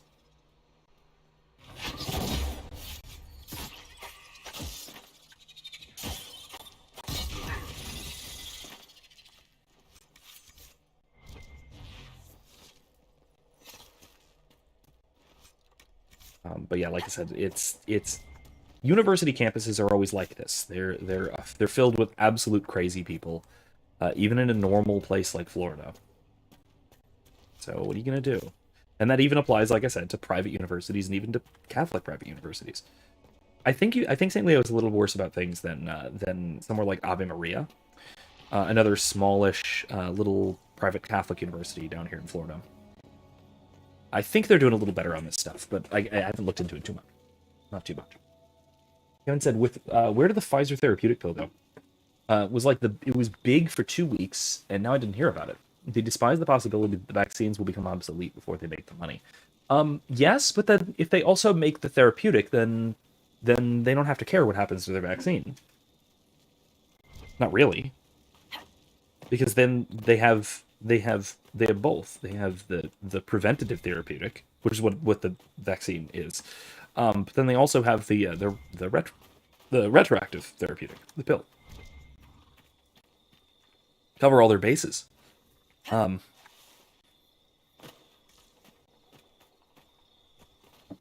would shut down 1,000,000 trucks before I let Pfizer take a quarterly loss. Anyway.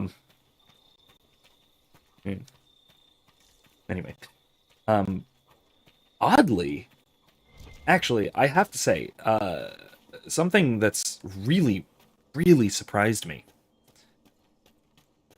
is that USF Health, the medical school, USF Medical School, in association with Tampa General Hospital, has recently been working on research surrounding ivermectin as a therapeutic. Inquisitor. Can you believe that? I thought that was illegal. Like, I legitimately thought that might have been illegal. But really, the University of South Florida Medical School has recently been doing joint research with Tampa General Hospital for the use of ivermectin as a treatment for COVID-19.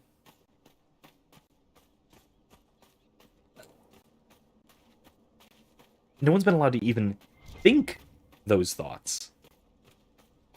And now suddenly, a major state university is doing extensive medical research on it.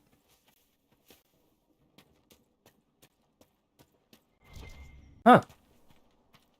I don't know what to make of that. I honestly don't know what to make of that. It shocks me. I was shocked to see that announced. Kevin says, yeah, but who's going to take the booster if they could pop a pill? People with a weird needle fetish, which are most of the people taking it now anyway.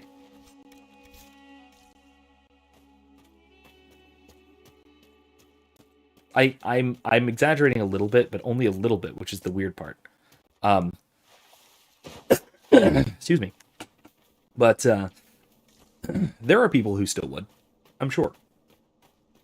There are people who are going to still buy into the completely discredited idea that the vaccine is preventative rather than therapeutic, and it'll help prevent you from getting it or getting sick from it or whatever. Whereas the therapeutic, the pill, they'll see as kind of a backup plan. Right? So they have a solid customer base of people who have gotten the vaccine, are getting every booster that becomes available, are still going to keep getting boosted every 2 months or whatever, forever, literally forever. And then we'll still buy the therapeutic pill if it comes out, because they're still going to get sick. Let's talk Not very sick, but they'll still get sick. And then Excuse me. they'll want to do something about it. Well, you have one, of course. Someone dear to you, someone you failed to save. Or a grave error in judgment causing too many deaths. I've known a couple of people like that. Oh, maybe betrayal. That's Was it Hawke? It was Hawke, wasn't it? Well, you've got to give me something. No, I don't. This conversation is over. I still got poisoned, even though I blocked. One less to worry about. Well, don't worry. We'll find out Blackwall's dark and secret past someday, and somehow we'll unlock that dialogue option.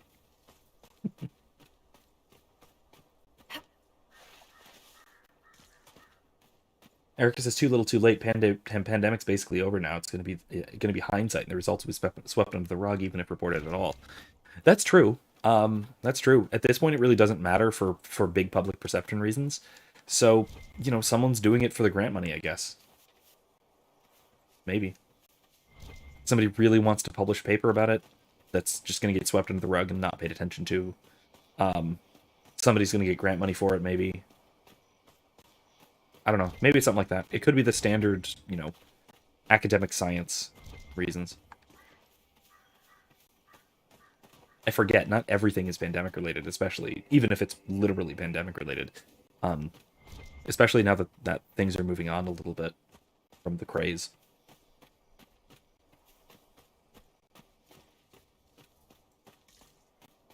Still haven't seen a damn thing about HCQ, whatever it's called. The thing that was the last thing that was verboten, the medication, the preventative medication that was verboten, like the one that Trump used.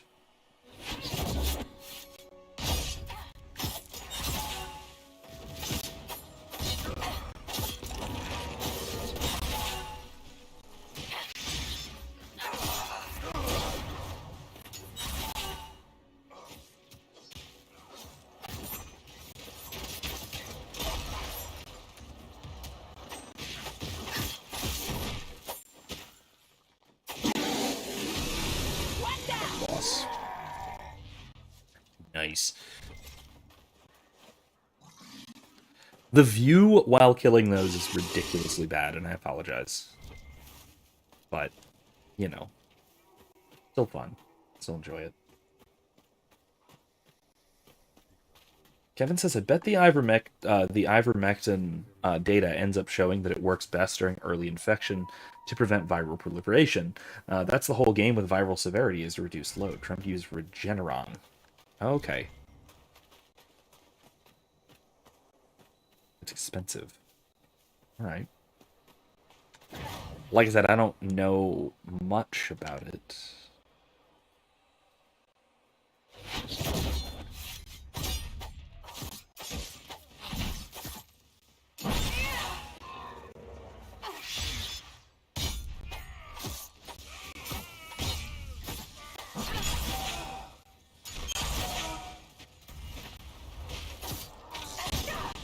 Ow! Jeez.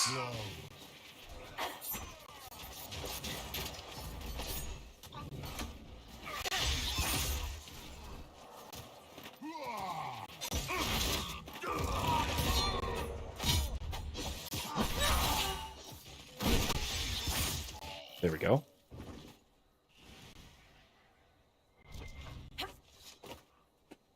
In any case, right, I think you're probably right that that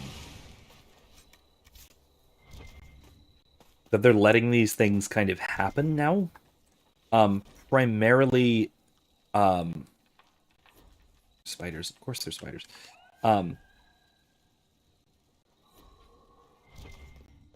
Primarily because, like you said, things are winding down, especially with the midterms coming up.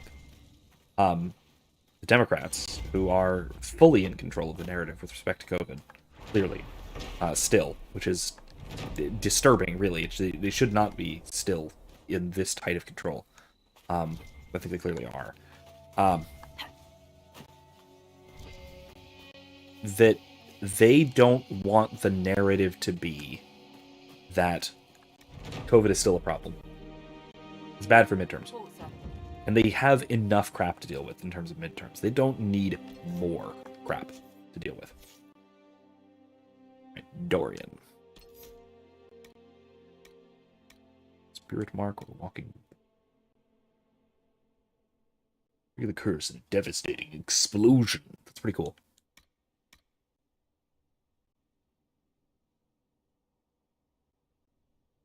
Oh, that's nice. Yeah, I'm going to shoot for that.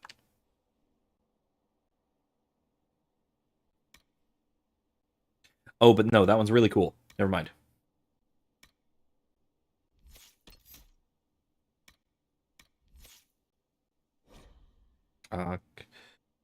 Apply? No. No, I don't. No, this one. Because he dies a lot.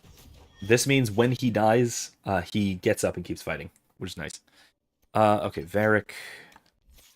His archery is perfect. Absolutely perfected. Traps. Larger detonation. Or spike trap leads your enemy bleeding. Eh. Oh, it stacks. That's nice. An ally crits, you take advantage of then reduce cooldown time. That's kind of nice. Set them up. Proper placement of spikes and levers. Spring any kind of trap. Your enemies feel it. Okay, extra damage. Elemental mines. I assume that it's set them up and take them down. Everyone gets crit bonus. That's nice. Thieves Lantern to mark a fallback position. That's kind of cool.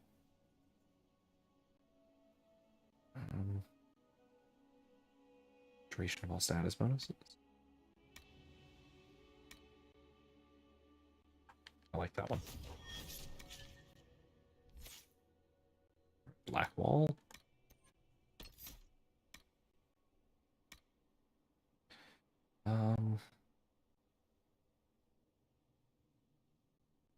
That's nice. I do kind of want that for the death.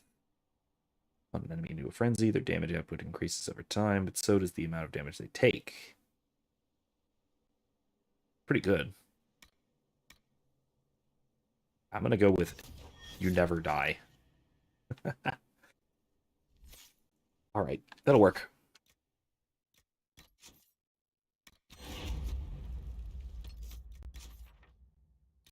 There's a lot of stuff right here. There's another shard. Oh no. 4 pillars. Between the canyon can't be in the 4 pillars. Okay, we're in the 4 pillars. It's right here. There's shards right around here, which is nice. I should go and find those, I think. Holy light. More rifts. Kevin says the Dems control the narrative because the only 3 guys with the cojones in the GOP are Rand Paul, Thomas Massey, and King of Florida. The rest are invested in the vax companies. Yeah, obviously correct. Now I will say there are people outside of politics who are pushing back on the narrative, actually, or surprisingly pushing back on the narrative. The trouble is that do not tamper with the torches, lighting them in the wrong order summons demons. Great. Okay, this is going to be a logic puzzle, so let me get back to this. That most of the problem is that dissident voices in the media, not in politics, dissident voices in the media fall into 2 camps. On the one side, you have people who are too small. Their audience is not big enough to make a significant impact on the narrative, not big enough to change things, to actually change the way things are going. These are people like Tom Woods, Dave Smith, Matt Christensen, or some other big enough to have a real audience, like in the millions, but not so big that they get beat down so quickly. Big enough to make real changes. There are some others. That I could point to that just aren't coming to mind right now. But then you have the other end. You have the other side. People who are huge and are really speaking out about it, but are catching so much flack for being over the target that they're being ineffective at this point. This camp is like 2 people, and it's going to be 3 soon. It's Joe Rogan, obviously. It's Tucker Carlson, obviously. Both of them are getting destroyed by everyone who can possibly try to destroy them because they're speaking out about the narrative, about the COVID narrative. The third person who might be joining this little party is Bill Maher. He's actually kind of waking up a little bit about this. And maybe he'll actually start not being a little bitch about it. But who knows? He has a long history of being a little bitch about things. So who knows? However, there's a possibility that club, that Joe Rogan and Tucker Carlson club, gets slightly bigger, very slightly bigger. But like I said, Joe Rogan, we all know that Joe Rogan has been catching so much crap lately. That there have been targeted attacks that are explicitly targeted attacks because of him speaking out about COVID policies and vaccines and things like that. Explicitly. Like, watch CNN. No, actually, sorry, no, don't watch CNN. But like, watch clips from CNN maybe. I would never inflict watching CNN on someone. Don't do that. But watch clips from CNN. I think it was Brian Stelter. And the Potato Head guy. Were in that wait, is that Brian Stelter? I don't know. Potato Head guy and somebody else. We're talking about how the big ol' N-word controversy from Joe Rogan. They explicitly said it was because he was they claimed spreading vaccine misinformation, interviewing people who were questioning the narrative, things like that. And that's why there was suddenly a controversy about him having said the N-word years ago. What the hell? Come on. How dishonest can you possibly be? Disgusting. Disgusting people. Not surprised, but utterly disgusting. So, and also, this is another point that Dave Smith, who I mentioned on Part of the Problem, was talking about Rogan. And he was talking about what exactly they are criticizing about Rogan. About the vaccine misinformation or whatever. The questioning the narrative stuff.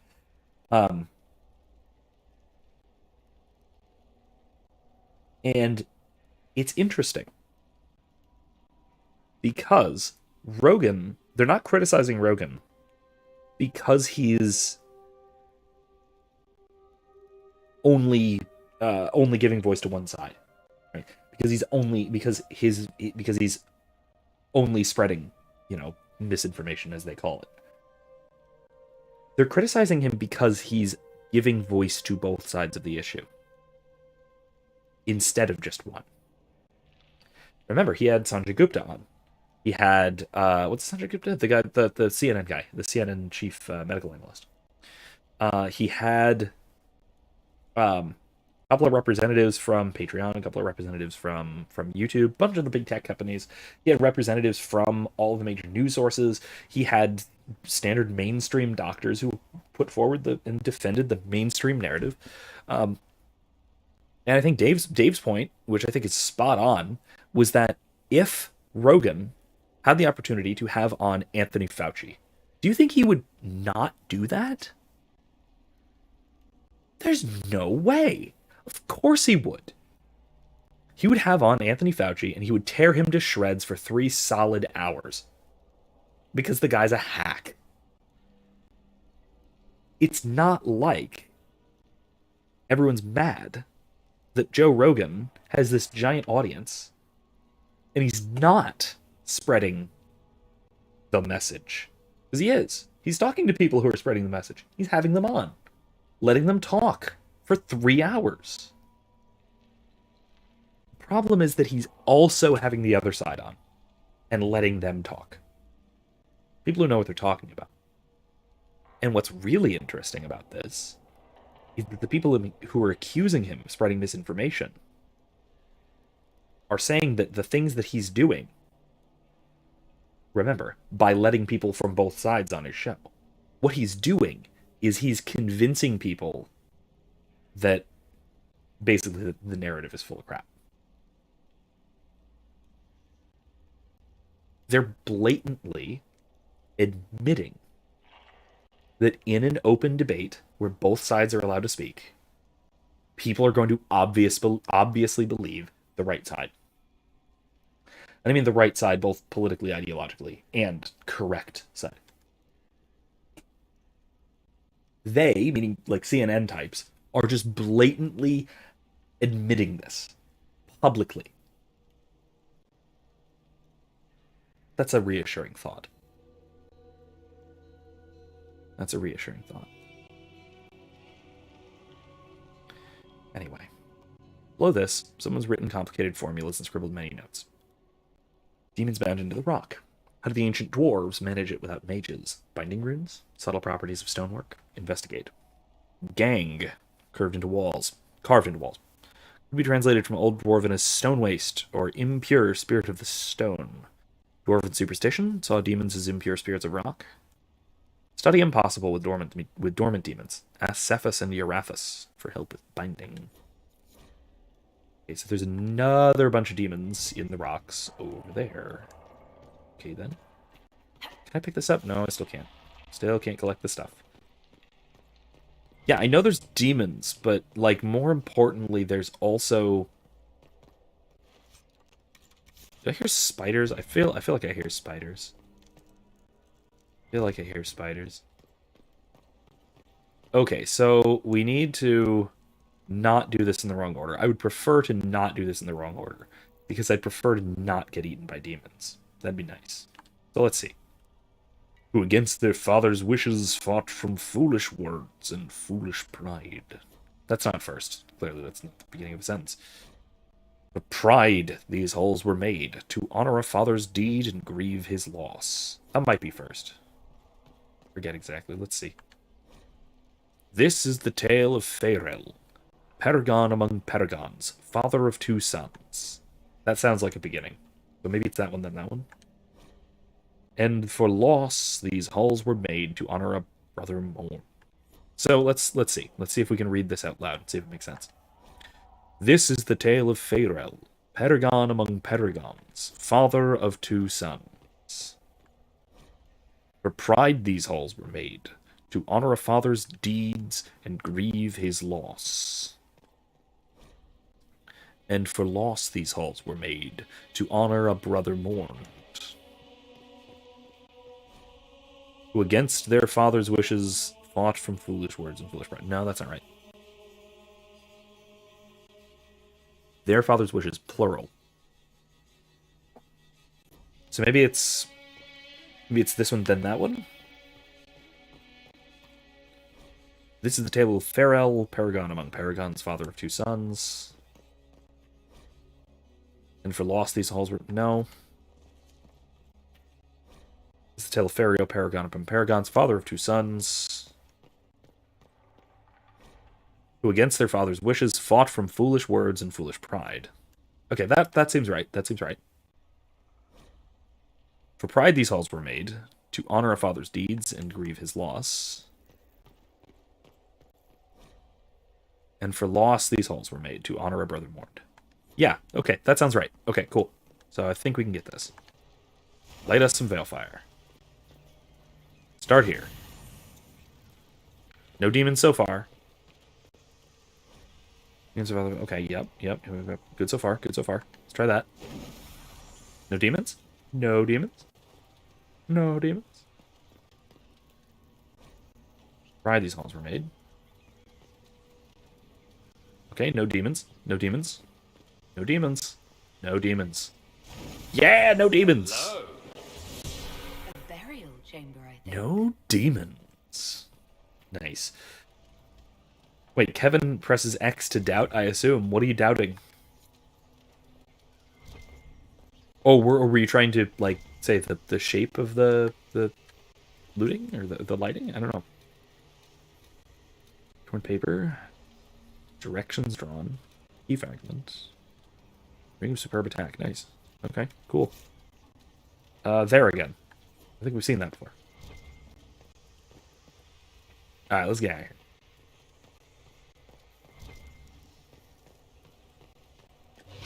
Drop our Veilfire. We don't need that. And let's go! I assume that was a meme. I'm assuming you were pressing X to doubt, but I don't know what. So, perhaps explain.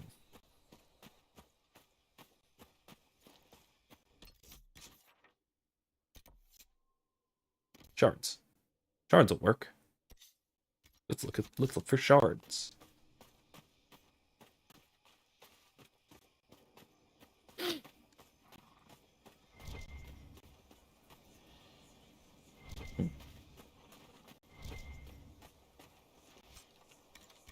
Cool stuff.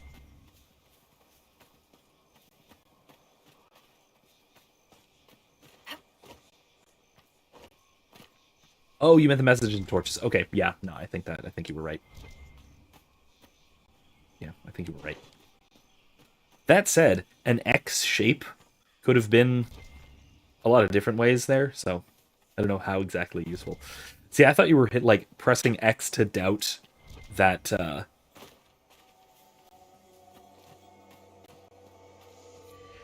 that Rogan would have Fauci on or something like that.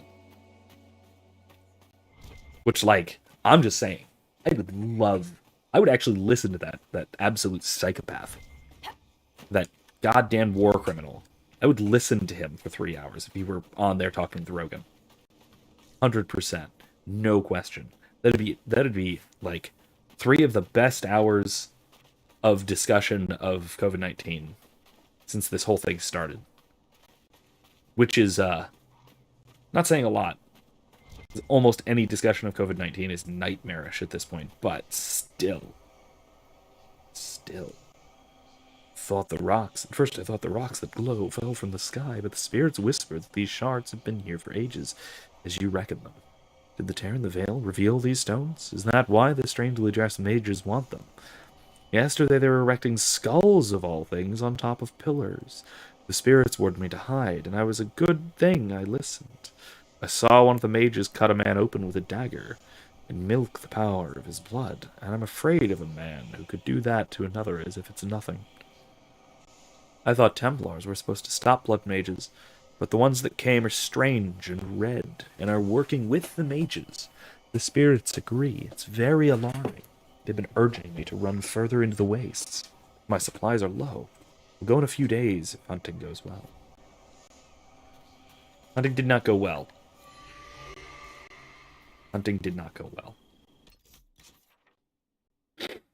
There's a logging stand right there.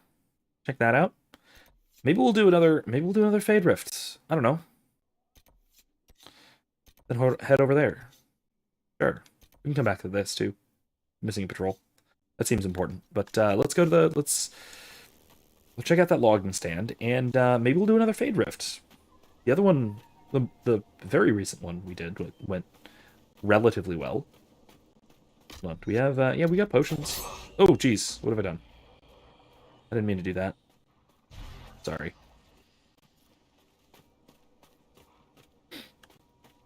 Freak out for nothing. Okay, it's over there. I don't need to bother with it just yet. Do need to bother some Venatori though.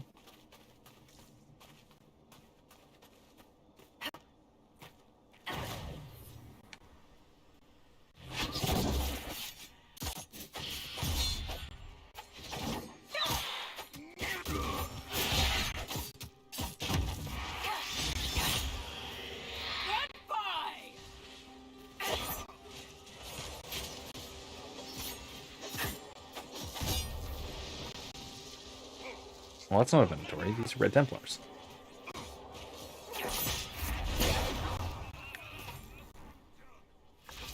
Okay. Got him, though. Either way. Doesn't make much difference.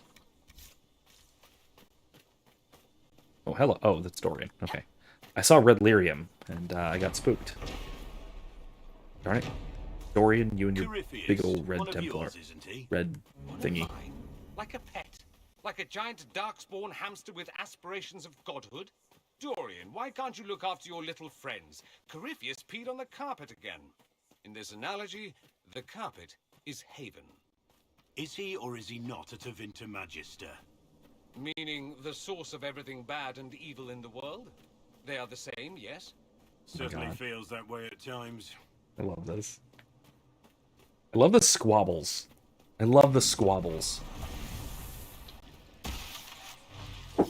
Oh, whoa. Some of this is bad.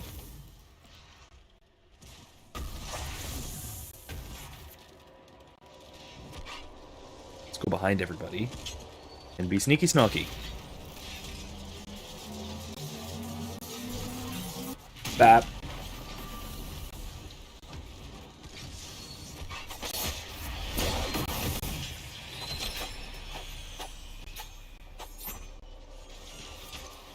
There we go.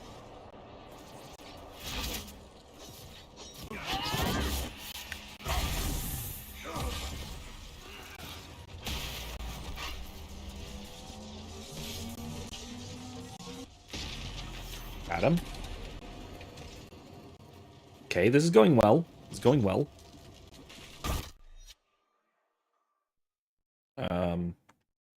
Darn, he can't do a barrier yet. Okay, fine.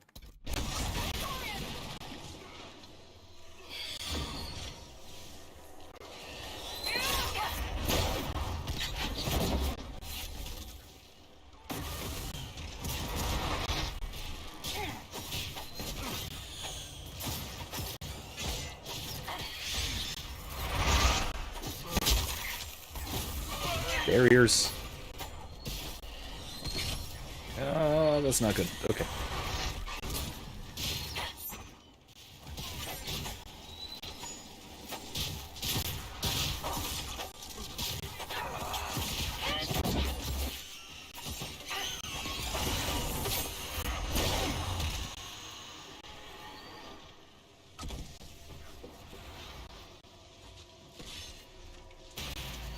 There we go. Let's do that. Okay, we got this.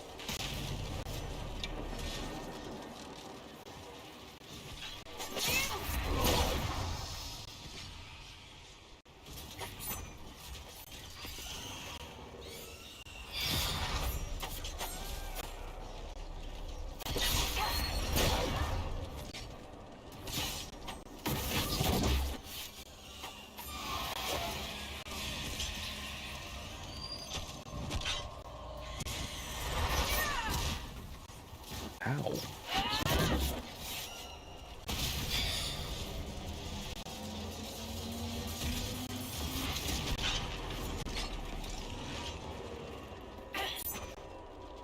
Darn it, mister. It. Thing? I don't know. I assume these things are female. They give the witch vibes.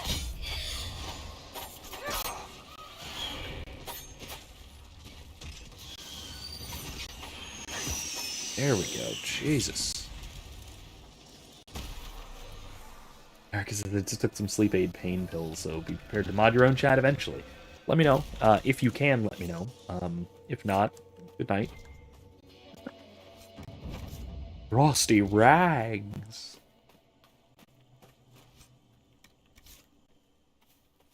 What's with the green? Like, this is definitely not anything even remotely resembling red lyrium. It's all green. Why is it so green? I don't know if I like green.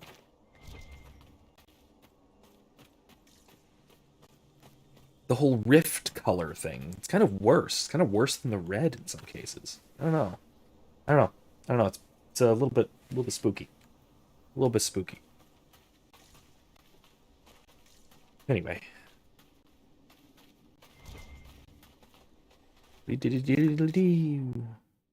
Oh, hey. I mean, I guess, might as well, right?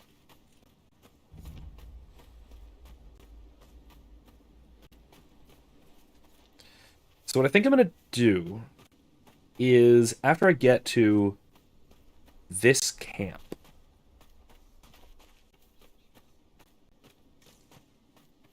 probably this camp. This camp or soon. I'm actually going to, I think I'm actually going to go back to Crestwood and meet up with Hawke and his Grey Warden friend. Actually, you know what? No, I'm not going to do that. That's what I'm going to do next time. This time, the last 45 minutes or so, I am going to continue along side questing out here in Hissing Wastes. Because it is, like, look at that. That's gorgeous. Look at that moon. That's a hell of a symbol.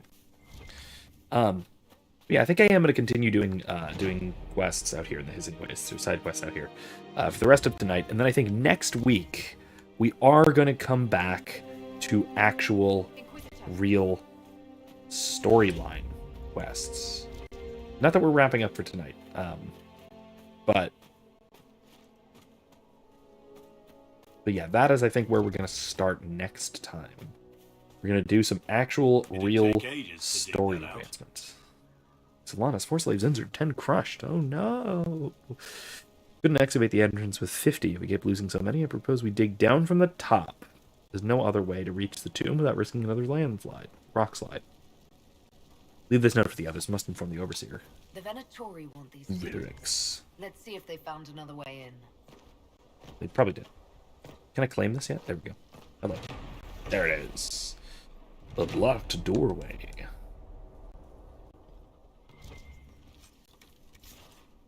Alright. Yeah, they probably did. They probably did. Find another way in, that is. There's some Red Templars. Die.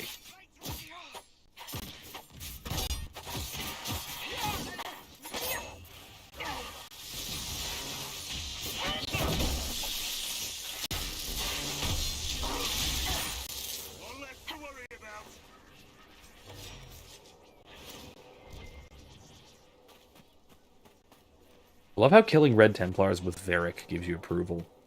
He approves when you kill Red Templars. I like that. Sand and ruin. Yeah, this is biggish. Alright, let's go there. To do that, we're going to come back this way. We might hit some of these rifts. I don't know yet. I haven't decided.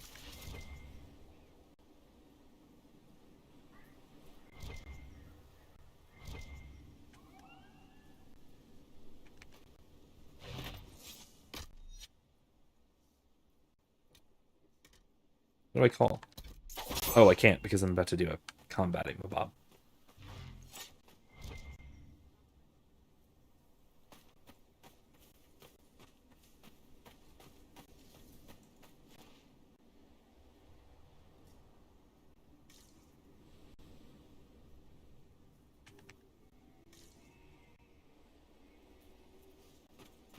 Kevin says Book of Boba Fett isn't as terrible as it had been. Finale was alright. Yeah. That sounds right. It wasn't... I don't think the finale was good. Here I am on my Nuggalope.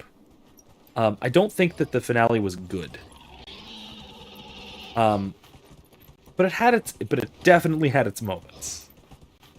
I liked seeing the Scorpion droids, the destroyer things. That was pretty cool. A lot of the tactics in the final battle were anti-smart. But, okay, fine. Aside from Rule of Cool, a lot of it didn't make a lot of sense. Rule of Cool, however, okay, yeah, pretty cool.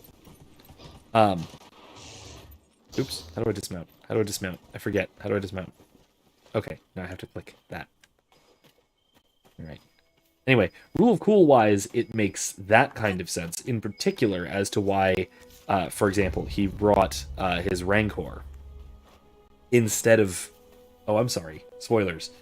It makes sense for that reason, for Rule of Cool, why he brought the Rancor instead of Slave 1. Like, let's be realistic. If he really wanted to be effective against them, he probably wouldn't have brought the Rancor. He probably would have brought Slave 1 and just rained death upon them from the sky. Ow!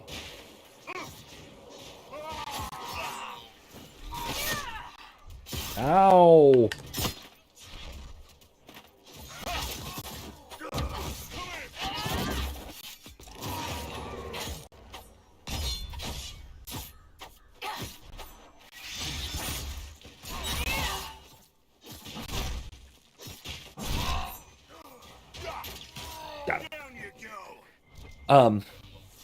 I do think that the final episode, the finale, was far from the worst. Far from the worst. But it was also far from the best. I think I would have to say I really genuinely liked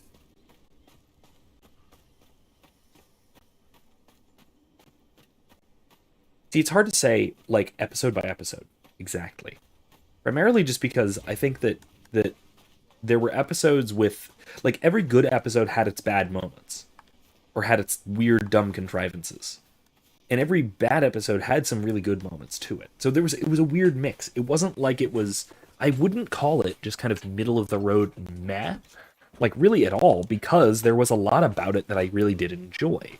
But there was also a lot about it that I thought was absolutely pants on head stupid. For example, the Return of the Mandalorian episode, 5, I guess? The one that Boba Fett didn't show up in, was really cool. It was great, him doing his bounty hunting thing at the beginning. It was fantastic. So enjoyable. Din Djarin, I mean, not Boba, because Boba Fett doesn't do bounty hunting, I guess. In any case, though, speaking of Fennec and Fennec furs. In any case, though, it's I've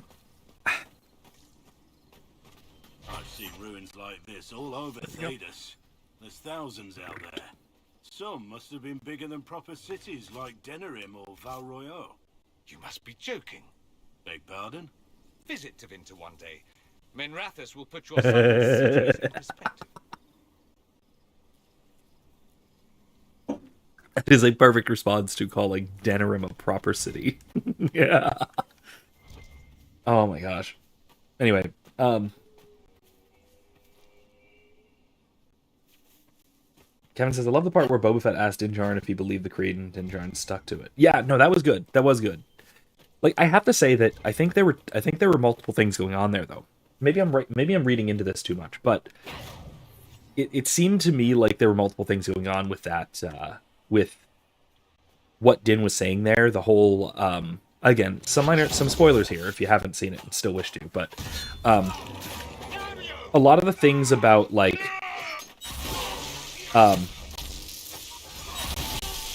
how when Din was saying stuff like, well, we're going to die here, right? I'm going to die here beside you. This is the way, right? Maybe not that this is the way stuff, sticking with it. That was pretty cool in general. But I think also another big part of what he was saying was as a way of trying to convince Boba Fett to not die here. Right? Yeah, sticking to his principles, it was appealing. Yeah, honestly, it really was. Now, I will say something to do with that. Well, hold on. Remind me to talk about Din's principles, because I think that gets complicated. Interestingly complicated. But I will say, I'll point out as well, that I think part of what he was saying was more... Let me change the tone of what he was saying and see if it makes sense in this case. Okay, Boba Fett. Okay, Boba. Let's... We will fight here, and I will die here with you. And this is the place where we will die, and we will die here, and I will die here with you. If we are here, this is the place that we will die, and here, and we're gonna die. And if this is where we will be, then here is where I will die along with you. And you will also die here. And we're going to die. Maybe if we change the emphasis a little bit to something more along those lines, I got an impression that was kind of what Din was saying. Something along the lines of, Boba, you better have a plan here, because this is death that we are walking into. This is suicide. But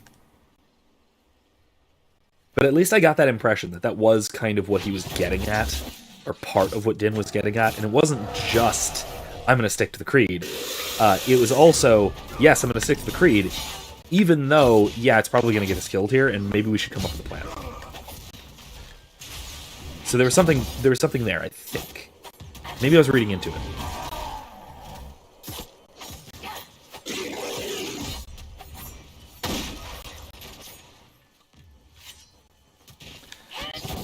But I think there was something to that. Ow!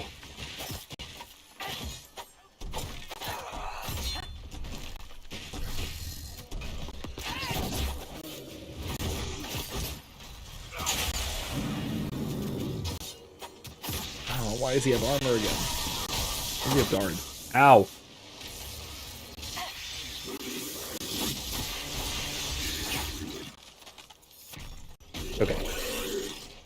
Oh, there's more. There's a spooter.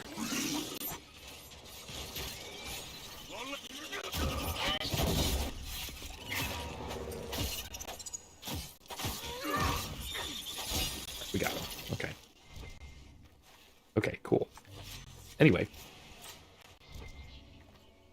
But I was thinking there was at least some element of that to what Din was saying when he was sticking by his principles and sticking by Mando, or sticking by Boba. Again, let me know if you think I was reading too much into that, but I think there was something there. There was an element of it. Of, hey Boba, come up with a plan so we don't all die. I'm with you, but this is suicide. I also think that it was really cool there that it was a kind of... I think he did see it under those circumstances there as a kind of glorious death, going out in a blaze of glory kind of thing. And it was largely, I think, because I read it again as Kevin says, I saw it as Din sort of asserting his identity even in the face of rejection by the Smith. Yeah, maybe something like that. There's something to that there, I think.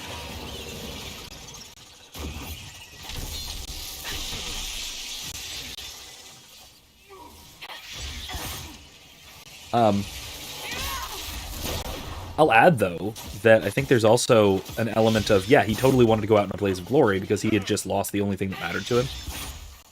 Like, he went to visit Grogu, and everyone told him just, nah, go away.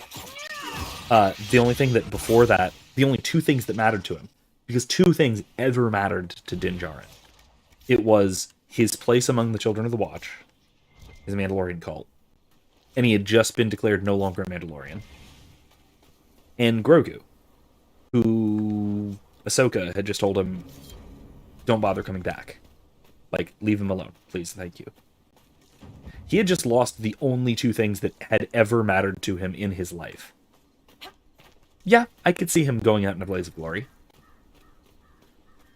Especially in a sort of redemptive blaze of glory. He wanted to go back to standing by his creed, standing by what he believed in, and all that kind of stuff. So yeah, I think that there was something to that. I think that there was really an element of, hey, Boba, this is a bad idea, and we should come up with a plan first. But then also, if we die here, it's a good way to die. Today's a good day to die. It was very Worf, I guess, in that respect, if we're crossing our Star Wars, Star Trek streams. I don't feel like fighting those. Kevin says, kind of like he has his own idea about the creed, where the spirit of the creed is more than the physical symbolism. Yeah, I think so. I think that's another important point of emphasis, because I think a lot of his journey, and I'm sure we're going to see more of this in season 3.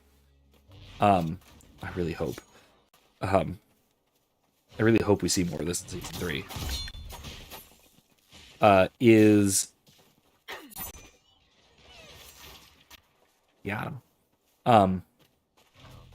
Is kind of Din's conflict with how he sees the Mandalorian Creed, but especially how he sees his relationship between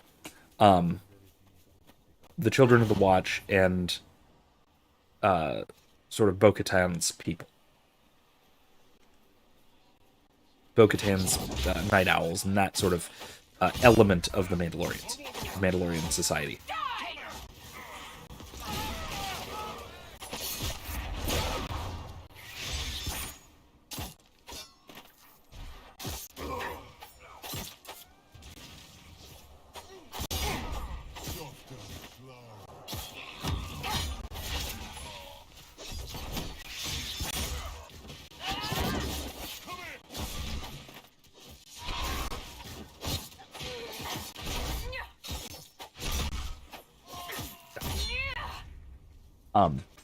Because I think that on that note, I do think that he's certainly trying to chart something like a middle path.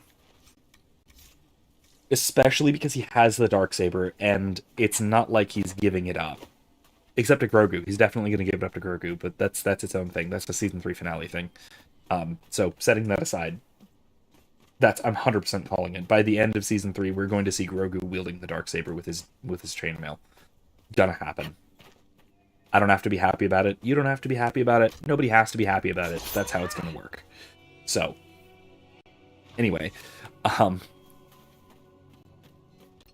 gonna save real quick because I'm gonna die here. Yay! All right, here we go. Oh god, it's these things. Frickin'. Oh, it's a greater terror?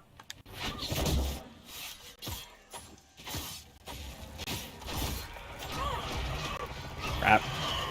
There's 3 of them. They're all right here. I hate this. I hate them so much. I hate these stupid things.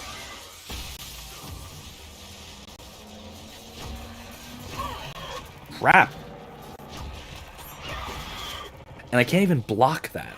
I just have to get out of the way.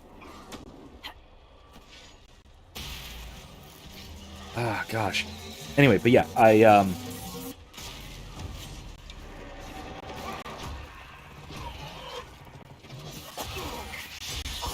think that, like I said, he's really stuck between the hyper-traditionalist, cultish Children of the Watch with the Smith and all of that, and well, not all of that. Literally, it's just the Smith at this point. Yeah, I guess it's Paz Vizsla too, but it's almost just the Smith.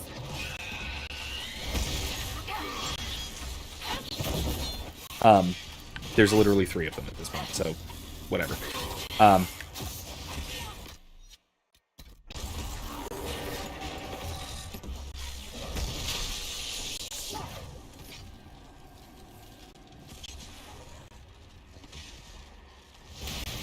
Real quick. Bap. Got one. Okay.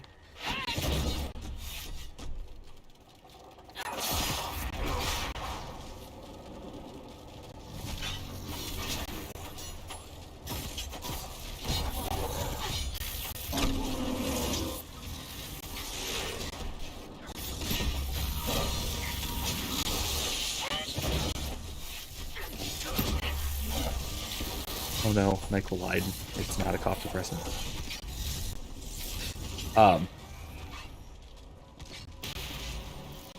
Kevin says, I'd really rather see Boba wield it since the old canon made him Mandalore. That's true. That's true. I liked that he became Mandalore in the old canon. I liked a lot of the sort of the directions that went as well. The challenges that were involved. The Alpha Red thing, even. I thought was really cool.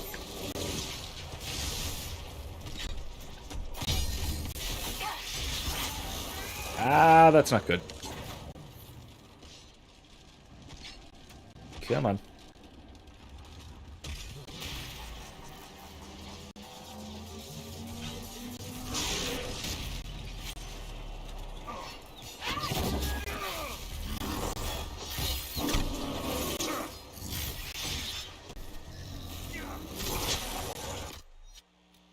Oh man, I'm not having a good time this time. Ow! No!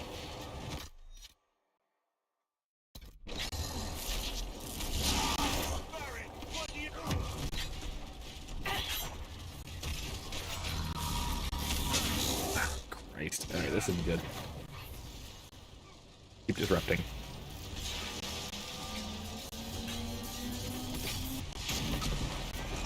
Oh yeah, the Vizsla name had you nerding out a little bit. Yeah, I'll give you that. I think there's a lot to be said there, because, I mean, Vizsla, there have been Vizslas showing up since the Clone Wars. Like, a lot of Vizslas showing up since the Clone Wars. Paz being one of them, but then we also had Tar. No, Tar Vizsla was the Jedi one, who made the Darksaber. What was the other one? Who was the one in the Clone Wars? Who was the one in the Clone Wars? I don't remember. I should.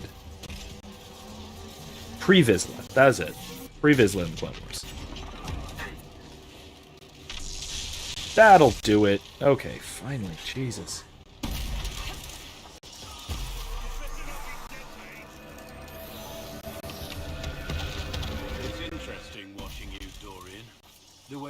carry yourself when you use magic? I am very good at the whole magic thing. No, it's not that. You find joy in it, not shame, and Yeah. it shows. Previously. Why be ashamed? Power should be respected, not swept under the carpet. Something we Southerners need to learn, perhaps? Maybe you're not a complete moron. We were having a moment, now you've ruined it. Darn. Got away. Yeah, but I actually liked the whole Alpha Red problem with the whole, with basically a bioweapon targeting Fett DNA that made him basically have to be Mandalorian exile. I loved a lot of his shenanigans where he, where was it? It was in Fate of the Jedi, maybe. I think it was in Fate of the Jedi. When he basically disguised himself as Boba Fett.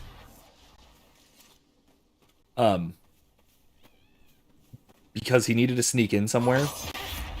And so he disguised himself as... He wore fake Mandalorian armor.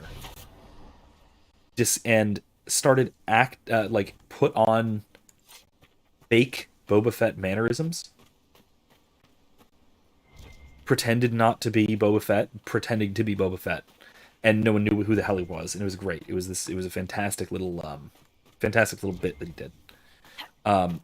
Other times when he would just disguise himself by taking off the helmet because no one knew what he looked like underneath. This being, of course, 60 years after the Clone Wars, so no one would recognize, oh, hey, clone face. But whatever. But yeah, I thought that was, I thought a lot of the stuff that they did in Legends, or in the EU for Boba Fett was really cool. Yeah, a lot of it was great. A lot of it was fantastic. All right.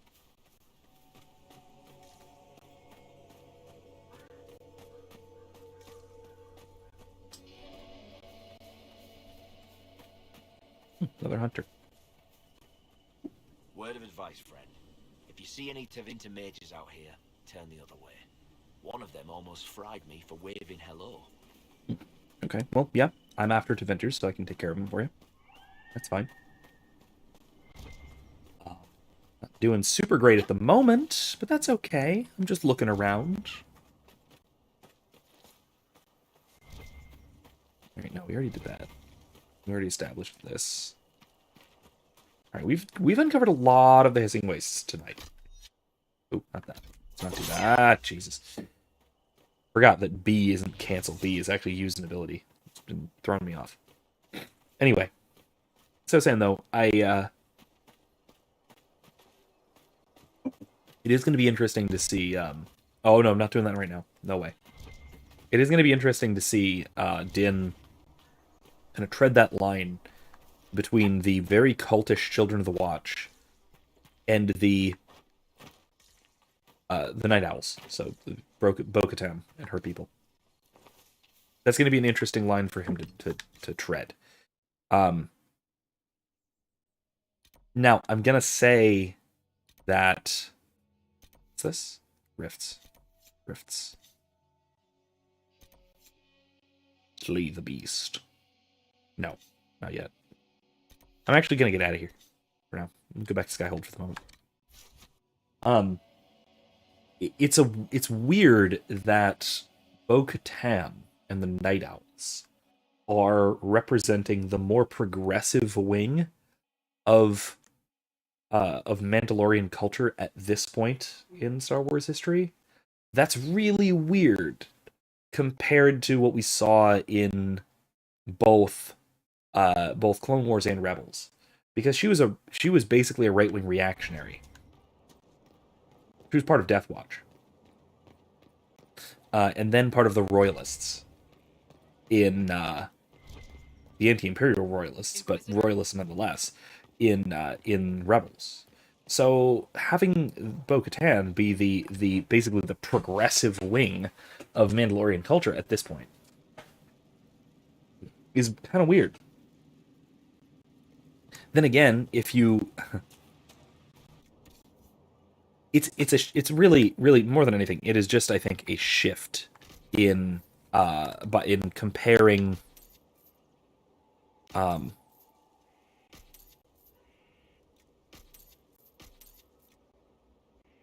it's a shift in how we in comparing what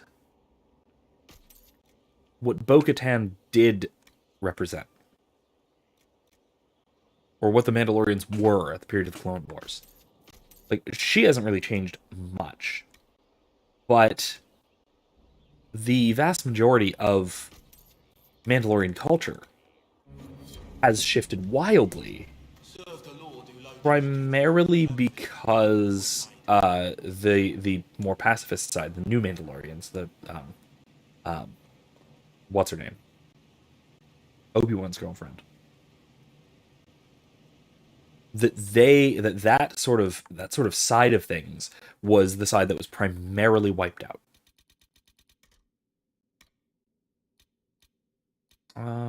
Let's do that. Kill demons and recover memories. We'll get to that eventually. Inquisitor's Path. We should do these things too.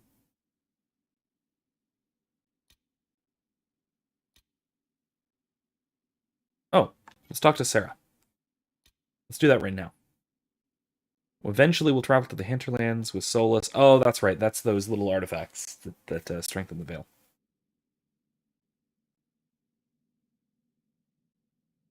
We should do that eventually too.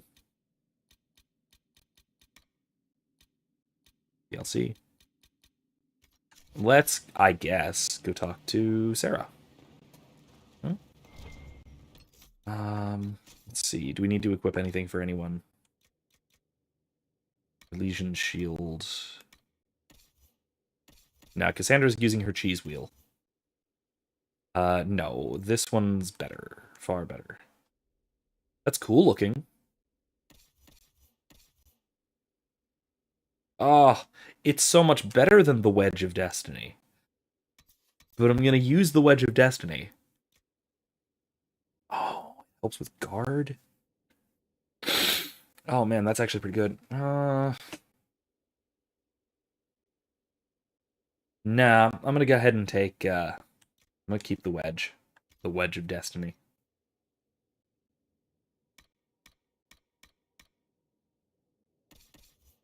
Let's see. Axe of Green Edges, that's actually much better.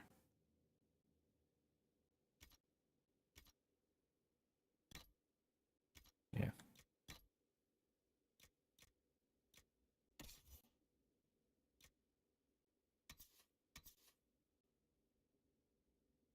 Yep, that's better.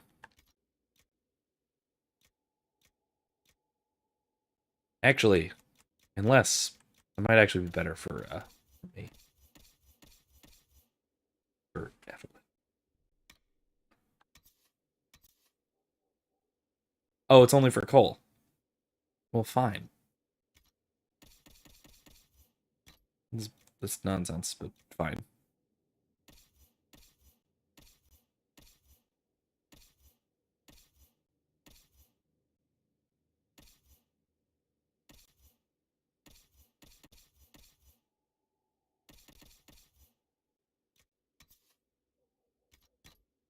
There.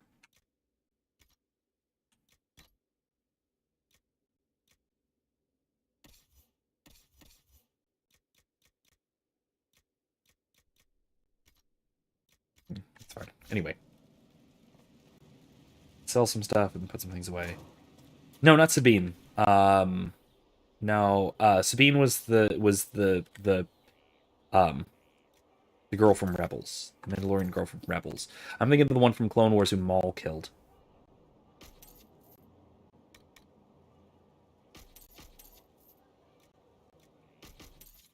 Oh, why did I sell those? I should not have sold those.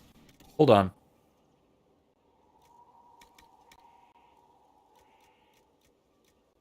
Oh no, they're gone forever? Oopsies. Well, they're gone forever. Are they? Yep, they're gone forever. That's fine, I guess. Didn't mean to do that, but I did it.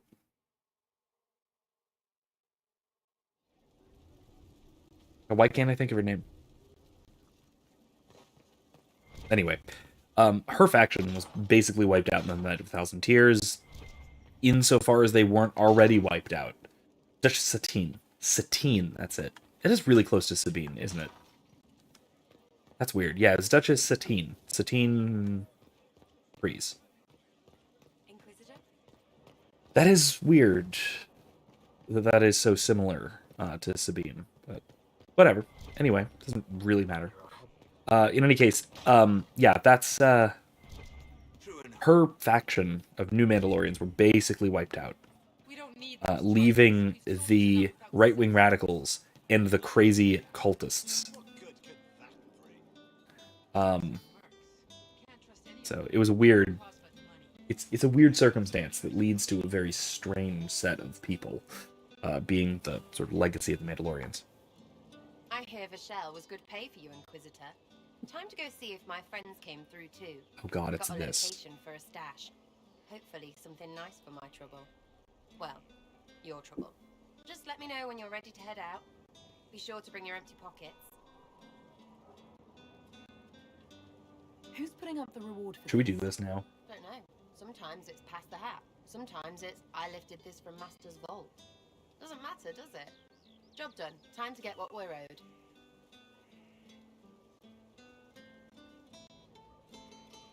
I hate this. It's gonna take every bit of willpower I have not to kill Sarah. I'm ready if you are. But let's do it. Always, yeah. My favorite partners. Let's go see what friends can get us. Yay. Let's bring Blackwall because he'll put up with her bullshit. And Soulless will also put up with her bullshit, I guess. Fine. Here we go. Eric, are you ready? You will not have hated a character more since... I can't even remember character names. What's his name? The guy from Mass Effect Andromeda that you wanted to shoot at an airlock. Because he almost got you shot at an airlock. Wait, this is weird. What? I was expecting a village or something. The people that leave me stuff don't trek out to places like this. Give me a city and I'll give you a tour, but surprise, surprise, I don't know stupid woods or ruins. What's that? Don't hurt me. Harmond made me do it. Right, things have gone sour, as they do. No, it has to go right or he'll kill me for the marching. It wasn't my fault. You were the one with the rumor out of Vashel. My friend. You're her. You're the one he's waiting for. It's her. She's here. Red Jenny. Yep. So it was a trap. Cool. Got it. Yep.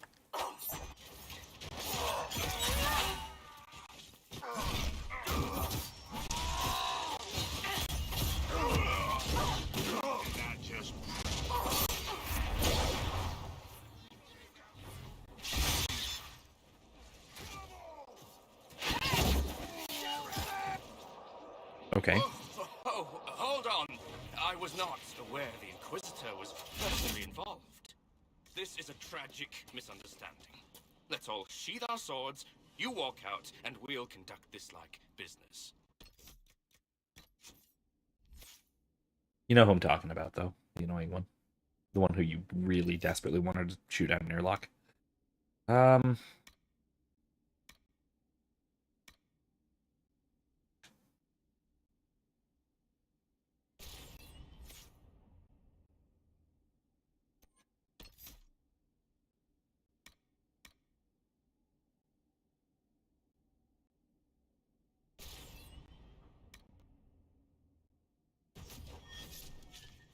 Liam. Thank you, Liam. Yep. I believe this pissbag. He started it. For me, it really goes Sarah in terms of most annoying characters in the BioWare catalog. Sarah, most annoying by far. PB, Liam. Then a really big gap. Maybe Jack and Miranda. They're close together. Immediate firing squad. No time for treason, Giles. Okay. I know, I gotcha. I'm following. I was thinking airlock, but firing squad works. There. That wasn't so hard, was it? We identified the confusion, and we worked past it. I'm Lord Pelharmond. I do hope, Inquisitor, that you continue to respond to reason. After all, your choice of company is hardly virtuous. Freaking user you are. I don't disagree. Another noble prick who punches down. We're the same, you and I. Well, that is overstating it. You are nothing like me. But we both need people. Why are you stupid, my lord?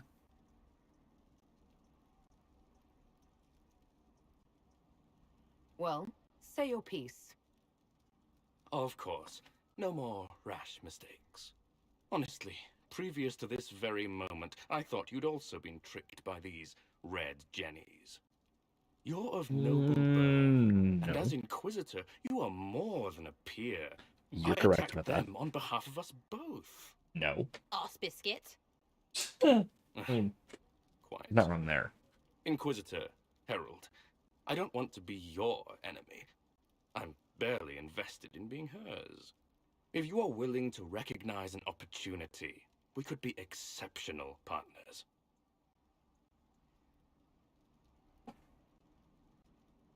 Yeah.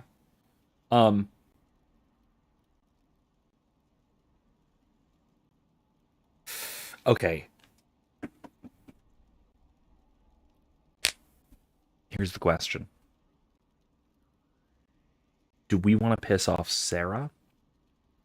Or do we want to give Sarah a chance to piss us off? Because that's a real question here. We recruit the guy. Sarah gets really peeved. Which is just perfect. On the other hand, if we do the reasonable thing and actually talk to the guy, ask him about what's going on, ask him about what his plans are, what he wants in return, all that kind of thing. If we actually ask him all these questions, then Sarah gets a chance to get on our absolute last nerve. So do you actually, I don't know if you guys, do you want to see Sarah being by far the worst character in the BioWare catalog? Because we can do that.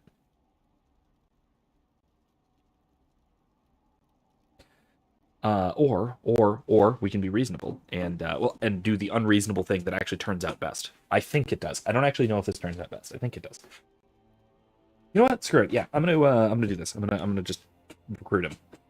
And I'm not paying attention. Darn it. Well, come on. All right. Let's see. Let's see if this works out. A partnership gets me your enemies. I need the territory. What are you doing? He's half the mess in Vashel. So And now his job is recruiting the other. Consider your lands and title requisitioned. You opened the bargaining. Think of your immediate options. Surprising. Disappointing, but also welcome over the alternative. Won't be hearing from you again. Chip here. What the? Be sure Damn to it. return the favor.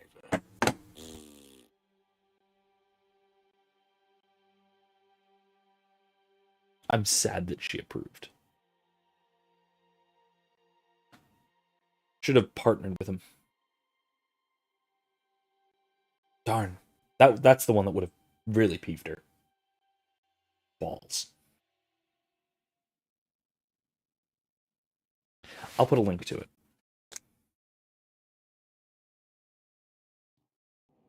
There's you. How was that Harmond mess, hey? I should be angry you let him live. But his kind really hate a leash. I mean, he deserved worse for turning it all bad. But we made out just fine. Good one, you. Okay, so here's the thing. Let me briefly explain, and then I'll put a link in the description to the alternative, what she can do. So if you ask him questions about, hey, what can you actually provide for the Inquisition? What was the deal in Vershel? What was going on? Who are you? You know, basic questions like that. If you ask more than like one or two questions, she shoots him in the neck.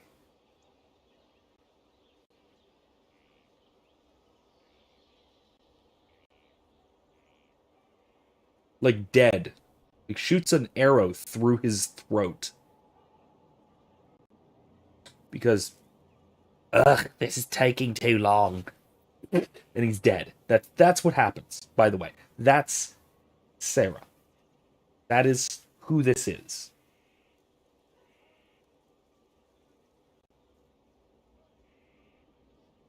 I do not like this character, by the way. In case you didn't notice. It was very nearly a disaster. Never again. Well, sure, you deal with shite like... I don't want to hear it. I'm leading too many people to put up with this. Pissing me right off, Inquisitor. We keep up like this, well, it's not good, right? Okay, so we could kick her out. But that's very dangerous because that means she's out on her own and is in our way. I'd prefer her to stay right here, precisely in this room where we can keep an eye on her. I need all the help I can get, but consider this a warning. Well, understood. Hop to and all that. If you need me, I'll be waiting for some barking ass to give me orders. So hard to get. Stupid. Everyone. Oh my god. Ugh. Okay, that was annoying. But it's been more annoying. I've been more annoyed by that quest. When she just straight up kills him. That was way worse. Anyway, yeah, no, that was honestly, PB was a trial run as a character, and I'm pretty sure that her personality traits and her role in the party gets split into PB and Liam in Andromeda. Liam gets her accent and her crazy ideas. PB gets the rest of her personality. And her, like, smallness. I guess. I don't know. I still need 2 more to get that. That's ridiculous. I'm annoyed. Alright, extra experience. That's good, I guess.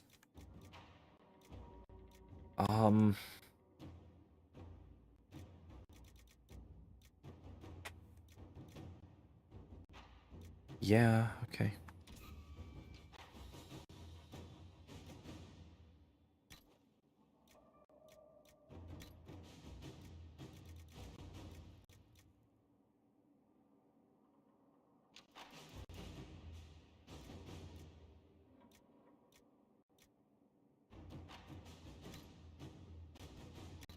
I just need more secrets unlocks.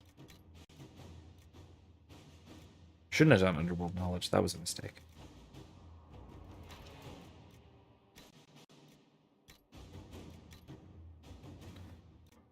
History knowledge was probably smart. Anyway.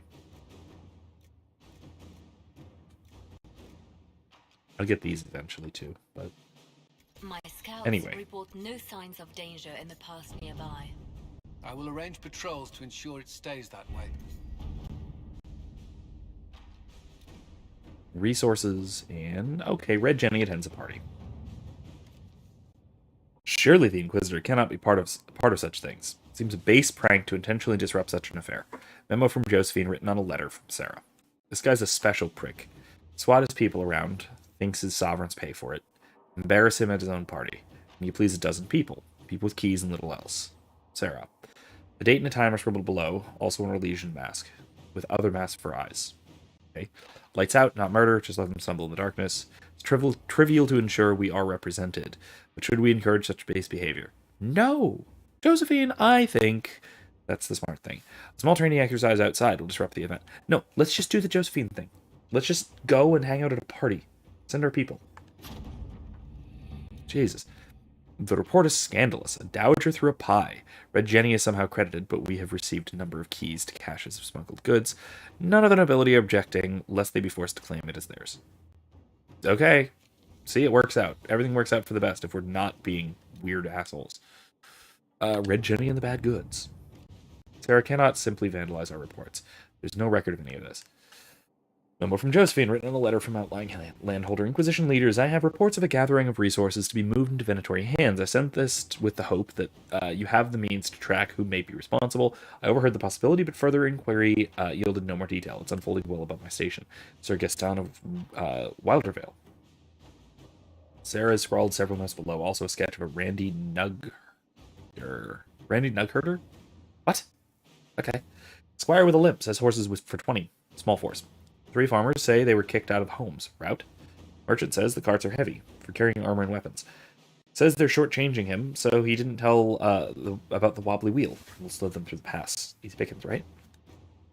Buying the caravan. Buying out the caravan would expose whether it is led by an honest merchant or conspirator against us. Few altered signs would waylay them in the Vinmarks. A trade caravan would have supplies to last. If their stock happens to be mostly weapons, it will last long. That's a nice idea. It's kind of cruel, but it's a nice idea. Blockading a caravan is a small but provocative matter. Do we trust this information? Now, let's do Liliana's thing. Waylay them in the mountains. If they're a trade caravan, they'll be fine. The caravan we misled into the mountains surrendered after their food ran out. Oh, good. Their supplies of weapons and armor were ill-suited to survival.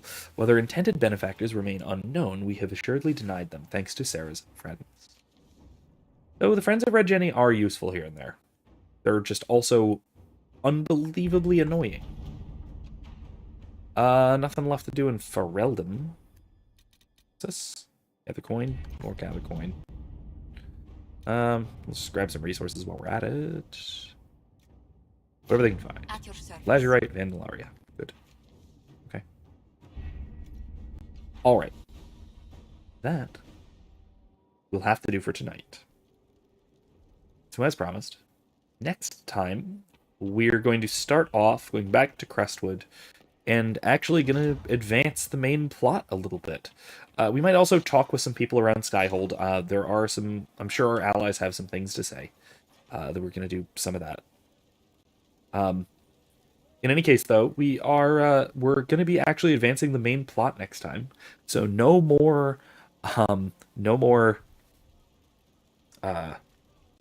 side quest thumbnails, at least for now. I'm sure we will be back to doing tons and tons of side quests in another couple of weeks. But for now, at least, it looks like next week we're going to be doing actual questing and plotting and stuff. Otherwise, I am, at least for now, planning on being here Monday night. It is Valentine's Day, so I don't know if we're going to be able to go out and do anything. But we will have to see if I am or if I am not going to make the ordinary Greedfall stream on Monday night. I will be sure to let everybody know one way or the other.